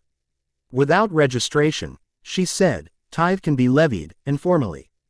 A handful of men in gray loitered near the square's entrance, suddenly admiring the architecture. Their coats bulged where coats shouldn't. Naruto lifted the tray as if offering pastries. Bread, he said brightly. For people who like squares. We like squares, one man said. Then you'll pay by eating, Naruto said, and smiled in a way that made even the bell want to smirk. The woman set her ledger on a crate. It's adorable, she said, almost fond. But it's inevitable. Sanctuary accrues reality. Reality has costs. We need revenue. Aim stood and leaned her water moon blade against her shoulder like a farmer resting a hoe. She did not draw. She didn't need to. Say the word, she advised softly, that makes your sentence honest. The woman blinked. Private reality, Aim supplied. Try it aloud. The woman didn't. She watched Naruto. Her smile never faltered. And who are you, she asked, to refuse a city? Someone the city made, he said. Like you. She lifted the stamp. The men by the entrance pulled their coats back. No weapons, not exactly. Papers. Stiff as shields. One pasted a notice to the wall. Sanctuary Charter Number 18, with lines for signatories and a list of compulsory duties printed so politely they sounded like compliments. Sasha plucked the notice down and folded it in half. If we're registering, she said, it will be with conditions. Conditions are for owners, the woman said. You are tenants of mercy. Your landlord has arrived. Naruto laughed, bright and unkind. Lady, he said, mercy doesn't have landlords. Behind him, Misha finished a seam and wiped her hands on her skirt. She stood and met the woman's nice eyes with the gaze of someone who had memorized the weight of doors. If you register it, she said, calm as bread, we will build another. The woman's smile didn't crack. She set the brass stamp on the crate and tapped it with 2 fingers. We can attach tithe to the law, she said. Reality accrues, and the city's books balance.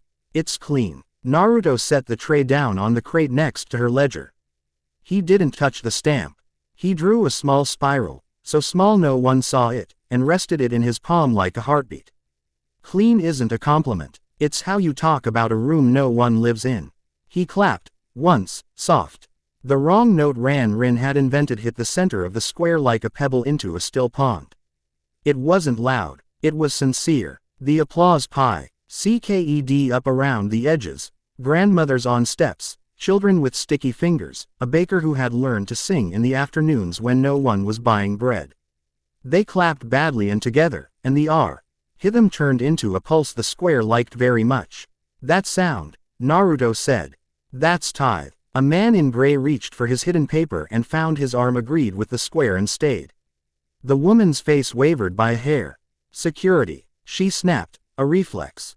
The gray men advanced in a careful crescent, papers out like battering rams with sentences. Aim didn't move, not for drama, because she understood rooms. Her blade didn't leave her shoulder. Misha touched the edge of the stage. Hold, she told the wood. For standing up together. The men tried to paste notices. Sasha snatched the fur saint from a hand and pasted it to the forehead of the second. Look, she said. Allah. The crowd laughed like relief. Eleanor stepped into the crescent with a ladle and got soup on a sentence. It blurred. Oh dear, she said. You wrote in water-soluble policy. Rin plucked an irritating cord. Every time a paper stuck to the wall, the ink slid a semitone to the left and spelled something impolite. The woman lifted the stamp. Breath crisp. This will go easier if you let us pretend we asked. She raised her arm to bring the stamp down on her ledger. Charter sealed, square owned. Naruto moved his palm. The spiral leaned the rule where the stamp would land. In that lean, seals preferred promises to signatures. The brass touched paper and pressed not an emblem, but a word. Please. The woman froze. Around them, people clapped out of time and together. Someone started singing the wrong note cheer. A cat leapt onto the stage and knocked over Rin's coin cup. Coins went everywhere, which is how the square decided. Pay with laughter. The woman set the stamp down as if it had bit her. She looked up and saw how the square had chosen to be. She wasn't a monster. She was very tired and very proud. And not used to being told no by polite children. She snapped her ledger shut, too courteous for a scene. We'll be back, she said, and meant it. Sasha put her foot on the ledger. Bring breakfast, she said. They left. Rin flipped a coin into a child's hand and the child used it to bribe a dog. Eleanor breathed out the breath she had been saving for an emergency and leaned the ladle against the pot very gently. That stamp, Misha murmured, curious. Asked. Naruto said, I helped it mean it. Sasha looked at the square as if calculating how many sieges it could survive. We can't spend all day turning stamps into manners. No, Naruto said. We spend all day turning people into engines no stamp can afford. You're adorable when you make platforms out of benches, Rin said. Eat B. Read before you say anything else inspirational or I'll write a song about it. He ate bread. Aim leaned in the shade of a lamppost she had decided to tolerate. Her blade rested across her knees again, lazy and ready. They'll come smarter, she said. They always do, Naruto said. People in gray are not my primary concern, Sasha said. What worries me is people in color. Anyone can use a clause if it makes them taller. She was right. The first rumor came as a kindness. A merchant had offered to let families shelter under his name for the price of a weekly loaf, so their reality would accrue faster. He had proof, a signboard with tally marks. When you came to market under his sign, the city listened to you a little harder. The second rumor came wearing bruises. A boy named Leo, thin and loud, had signed on with a house in the next quarter. He bore a paper where his name had been drafted under the head of a man who called himself patron. Leo's mother had not agreed. The patron had smiled, thin, and said, a name that shelters accrues reality. Your son asked, I am generous. Why are you ungrateful? By dusk, 3 alleys over, a woman begged at Eleanor's table for a way to unsign a shelter she had never consented to.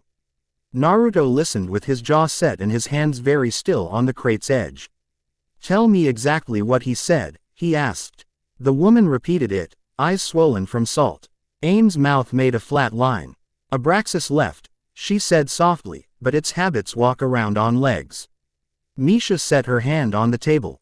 Exit matters, she said, as if she'd been waiting to be asked.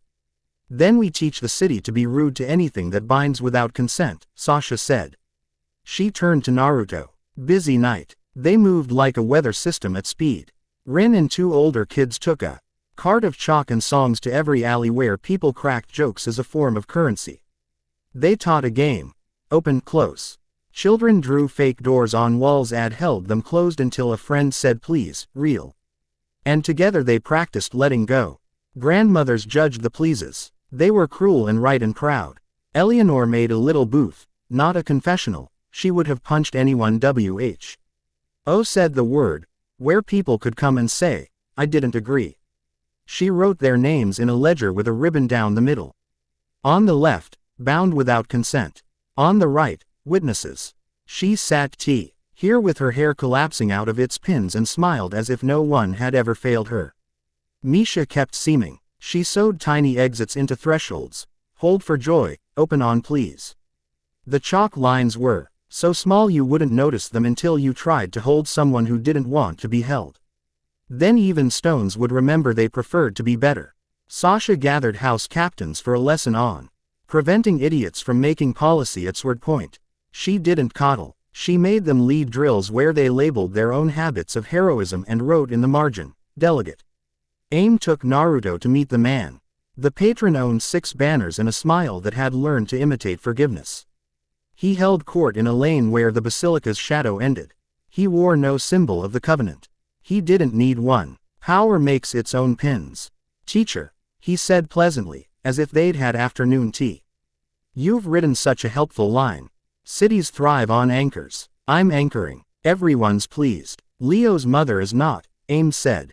She stood at Naruto's left like a sentence that would finish with a cut if the room chose the wrong verb. The patron's smile apologized for the weather. "Children choose before their parents catch up," he said. "You see it all the time in holy books." Naruto looked at his hands. He did not make a spiral. He clapped once, gently, just for him. "You used my line to make yourself heavier." "The law doesn't pick favorites," the patron said indulgently. "It accrues to anchors. Be an anchor, boy, or be anchored too." A boy stood half a step behind the patron, a thin shadow. With a cut on his lip and a paper tied to his wrist with twine. "Leo." He stared at Naruto with a look that held rage and worship by the same handle. He said nothing. His name on the paper glowed faintly. Tethered to the patron's ledger like a leash, sheltered. "Did you ask him?" AIM said, calm as a blade in water, "to bind with exits?" The patron's laugh was church nice. "Exit is for men with no plans. Exit is for rooms that love."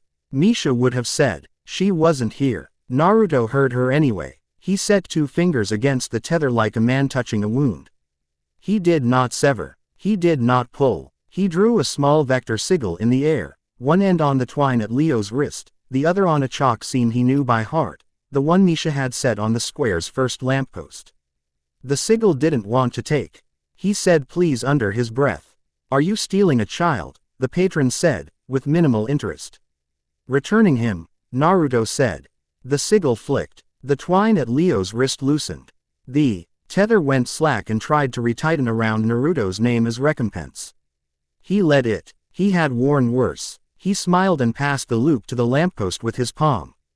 The lamppost hummed, faintly, ND closed around the binding like a mother's hand around a hot kettle someone foolishly thought she couldn't hold. Misha's seam glowed like agreement. "Leo," Naruto said, not looking away from the patron. "Do you want to be sheltered by this man?" "No," the boy said too fast, and then slower, "I wanted to be bigger." "Shelter when you want to be bigger," the patron said. Truth, AIM said, "is that you are soft for the cost and hard for the praise." Somewhere a grandmother coughed boo. Naruto's fingers sketched another, rarer sigil, one he'd tried twice on refuse carts and once on a prayer. It said a simple condition, open if asked from both sides. He put the condition between Leo and the lamppost binding. "Ask," he told the boy. "Please," Leo whispered, voice cracking. "Let me go." The lamppost opened its hand. The tether unraveled like lies and fell to the cobbles in a soft heap. Naruto stepped on it. It dissolved. Leo scrubbed his wrist with his other hand and made a noise like swallowing a sob wrong. The patron's smile remained flawless. "The city's math is larger than a boy with hurt pride," he said. "Good," Naruto said softly, "because I'm not a boy alone." He turned and raised his voice just enough. "Witnesses." The alley's edges moved. Sasha had arrived with a half-dozen captains who had discovered that witnessing is work. A baker wiped her hands on her apron and crossed her arms. Eleanor stood with her arms full of names from the booth and a kindness ready to use as a hammer. Rin sprawled across a stoop and tuned her harp into incooperative keys. Misha leaned on a wall that preferred her weight. AIM didn't lean. She existed with the authority of someone who had learned to own her own ledger. "You can be his anchor," Naruto told the patron, "if he asks again, and his mother agrees. And you build exits. And if you ever tell a paper it can love without permission, I will make your math expensive." "How?" the patron asked, amused. "Does a boy make math expensive?" Naruto grinned. With gossip. Rin played 3 notes so rude the alley coughed up a rumor on instinct. The patron's men shifted. The crowd's mood shifted like a river noticing a boulder and deciding who should be wet. The patron's smile clenched around his teeth, very small. Very well, he said. Enjoy your square. We will come when you need repairs you cannot afford. We can afford each other, Eleanor said. And for the first time the patron's eyes flicked to her as if someone had moved the horizon without permission. They left. Leo stayed. He looked at the mark on his wrist, at Aim's blade, at Rin's stupid grin. At Sasha's clipboard like a guillotine with a calendar, at Misha's chalk. He looked last at Naruto. I did it, he said. I went to him. Okay. Naruto said. I wanted to be bigger, Naruto said. Me, too. Leo's mouth twisted between laughter and swallowing shame. I can go home. Naruto cocked his head. Do you want to? Leo hesitated. He looked at the square, at the lamppost, at the seam. Yes, he said finally, less like a vow and more like a door opening. Aim walked him partway down the lane, blade at rest, and the people on stoops watched not like theater but like responsibility. They didn't get to keep the small victory. At dusk, the basilica brightened. Not with courage, with revenue. White banners rolled down its flanks like receipts. A dais rose, unasked, in the avenue. Officials in tidy gray and tidy color mounted it. The woman with the brass stamp stood at the fore like a pen. A new man beside her, sleek, tricked in the fashionable severity of noble houses, smiled like the cousin of every bad idea that can afford decent boots. Chancellor Corvin, Sasha said through her teeth. Rin squinted. He looks like he names his comb. Air calling at the Concordat of Sanctuary Charters, Eleanor said, flipping through a flyer one of the tidy men had pressed into her hand. They've invented voluntary tithes. Voluntary, with 6 footnotes. Naruto took the flyer, put it in his mouth, chewed, and swallowed. Elegant, Sasha said. Poor fiber, he coughed. Misha rolled her wrist and chalk sang under her fingers. She drew 2 tin. Y seams at the square's exit and did not say why. Aim watched the basilica like an ex-lover appearing at a wedding. Corvin lifted a hand and made the air behave. Citizens, he said, and made it a flattering word. We are thrilled to see such initiative. Squares, seams, soup, charming. But we must be equal. We must be fair. When people accrue reality, the city must be paid. Otherwise compassion becomes theft. P. Plouse. Rin suggested quietly. A few hands clapped at the edges, the kind who always clap for microphones.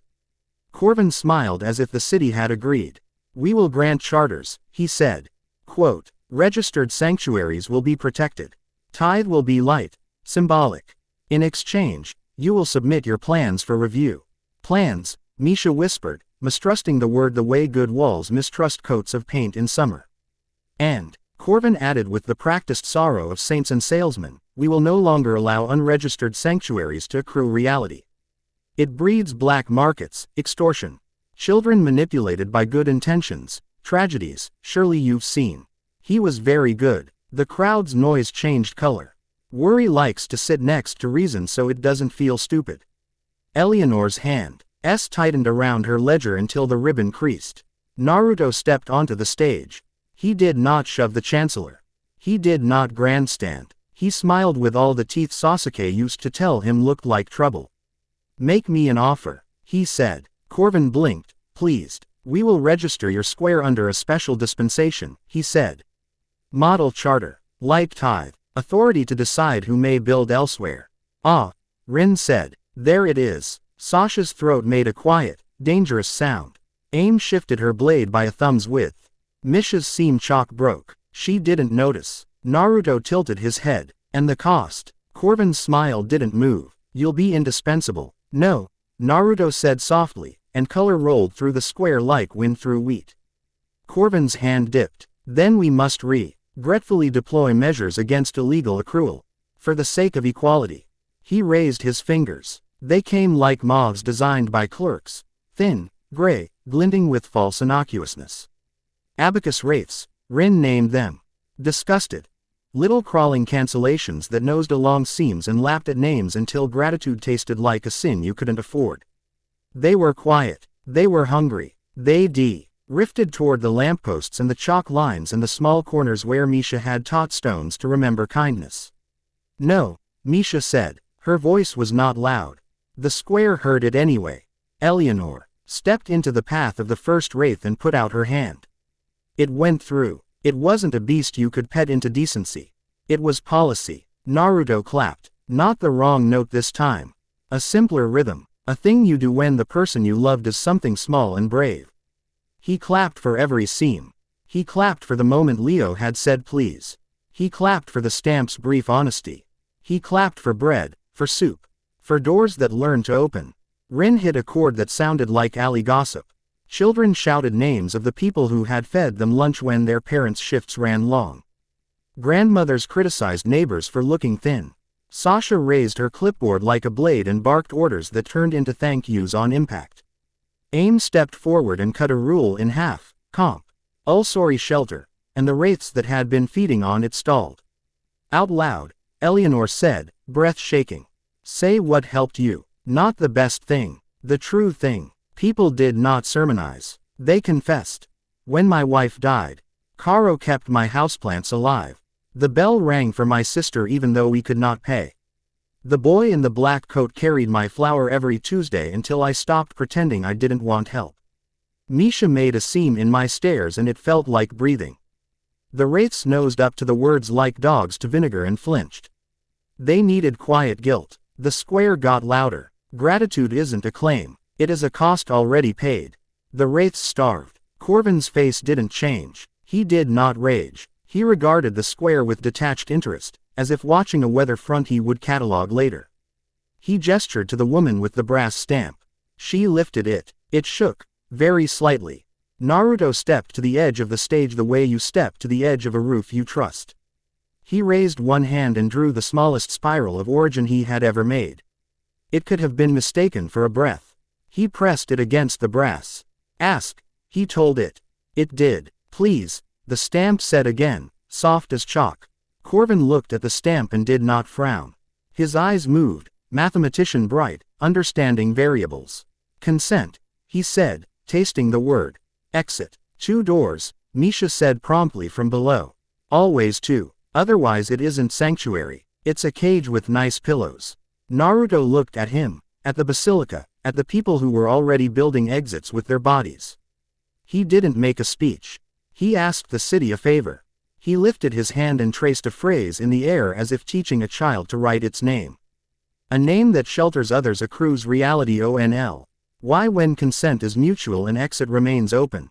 He didn't throw it at the sky. He pressed it, gently, into the seams of the square. Misha hooked it under chalk. Rin tucked it into a melody that would T stuck in your teeth at the worst possible moment and save you. Eleanor wrote it in a ledger and left the ribbon loose. Aim nodded once and the word open found a sheath to live in. Sasha sighed like a woman who had already priced the consequences and was paying anyway. Corvin considered the square as if pricing lumber. He inclined his head. Conditional reality, he said. Expensive. Worth it, Naruto said. Corvin's voice stayed calm. You are making a city that will not be easy to govern. Good, Sasha said, and her smile could have cut paper. The wraiths, starved, lifted like wilted receipts and drifted toward the basilica. The woman with the stamp looked at it not with piety now, but with a confusion so human Naruto's chest hurt. She tucked it under her arm and left without a closing threat. Corvin stayed long enough to be courteous and to mean it.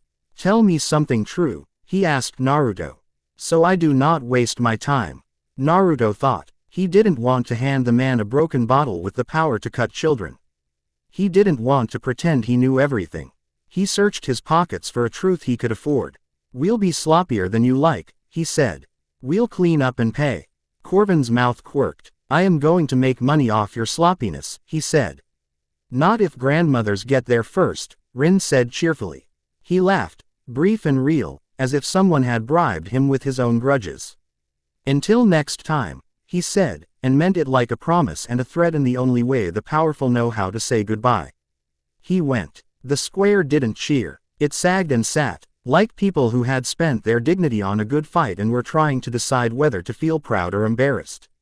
Eleanor took the brass stamp from Naruto's hand and tucked it under her apron as if hiding a weapon in a kitchen. Misha finished a seam and put her chalk back in the bag because chalk gets tired too. Aim found a shadow where she could watch the exits without looking like she was guarding. Sasha emptied her clipboard into action. Feed, rest, patrol, teach, sleep. Leo came back with his mother. They went to Eleanor's booth and added their names to the right-hand column, witness. S, and she cried a little and pretended it was the onion again. Naruto walked the square in slow circles with the feeling in his chest like a knot that had learned how to breathe. Anos appeared at the edge of the dusk as if he'd followed a laugh and stuck around after it left. You keep writing, he observed. If we don't, someone else will, Naruto said, and didn't have to say who. He rubbed a 2MB over a smear of ink on his jaw that refused to fade, souvenir of being almost edited. It wouldn't come off. He decided to like it. Anos looked at the lamppost with Misha's seam and nodded once, not to the lamppost, to her. Consent, he said. Exit. He glanced at Naruto. You understand too much for your age. Rude, Naruto said. I'm ancient. My knees told me. Anos's smile climbed one step up the staircase of honest pride. The auditor will count this, he said, a warning and a compliment. It will try to prove consent a cost you can't carry. Then we'll keep paying, Naruto said. With exits and bread, and gossip, Rin hollered from the soup line. And clipboards, Sasha added. And stitches so small you only feel them when you need them, Misha said quietly. And classes, Aim said, surprising herself. I'll teach them to read charters. I will invite the men in gray. I will make them bring breakfast. Eleanor wiped her eyes with the back of her wrist and beamed, ragged and holy. Someone watch my pot, she said, and sat on a stool because saints should sit. Later, when the lamps decided Misha had meant it, Naruto sat on the steps with a heel of bread and his back against the table-turned stage. The square breathed like it had discovered lungs, in and out, in and out. He felt each exhale in the brand under his shirt, small and steady and not asking to be heroic. Misha slid down beside him. Chalk bag limp and happy. She handed him a clean cloth and did not explain what it was for. He wiped his jaw and smeared ink on the cloth. She tucked it away like a receipt. They will try to close doors we open, she said. Then we make more, he said. Not fast, she said. But right, he nodded. A child yelled boo at a stray cat and Rin booed back on principle. Sasha ed her terrible pen to sign a kid's scarf. Aim argued with a grandmother about elbow room and lost with dignity. Eleanor spooned soup into Corvin's flyer and fed it to the knight. Naruto finished his bread and stood because sitting too long at a victory turns it into a story you believe too much. He walked the edge of the square and thanked every seam with his palm. He thanked the stamp again without contempt and meanly hoped it would develop preferences. He thanked the lamppost for holding the lie while it cooled. The city listened. No one asked him for a speech. He loved them for it. He put his hands in his pockets like a boy pretending to be a man and a man allowed to be a boy, and he laughed when Rin tried to take his pocket for music. He let Sasha bully him into sleeping because she was as scarier than the auditor and he intended to be alive when the next footnote arrived. He passed under the bell and it made a sound like it would ring if he wanted and he didn't. Not tonight. In a room that wasn't a room yet, Misha drew a square with lights and benches and left every side open. She wrote 2 small words in the corner where only Stone would see them. Please, exit. Aim's class met the next morning under that lamppost. She began with the worst sentence she knew. You are not obligated to obey a well-written lie. Even the lamppost stood straighter. Men in gray showed up with breakfast. Deeply confused by this new form of invitation, Corvin's charters proliferated in richer quarters where pillars enjoyed feeling helpful. But holes appeared in them where people had learned to ask, who leaves, and how. Wraiths grew thin. Abraxas turned once in its absence and jotted a reminder to itself on a distant proof. Monitor, consent exit clause. Potential expense. High. Naruto swept the square at dawn because sweeping is the kind of math he trusted. Misha arrived with chalk and a stubborn mouth. Sasha arrived with lists and a kindness she refused to name. Rin arrived with gossip and a song she pretended to hate. Eleanor arrived with soup and a pen that would never balance a budget and would save lives anyway. Aim arrived with a blade and a class and an apology to no god at all. Tomorrow, Naruto said, ridiculous and exact. Tomorrow, they said, and the square breathed back, please, exit. Chapter 5 End.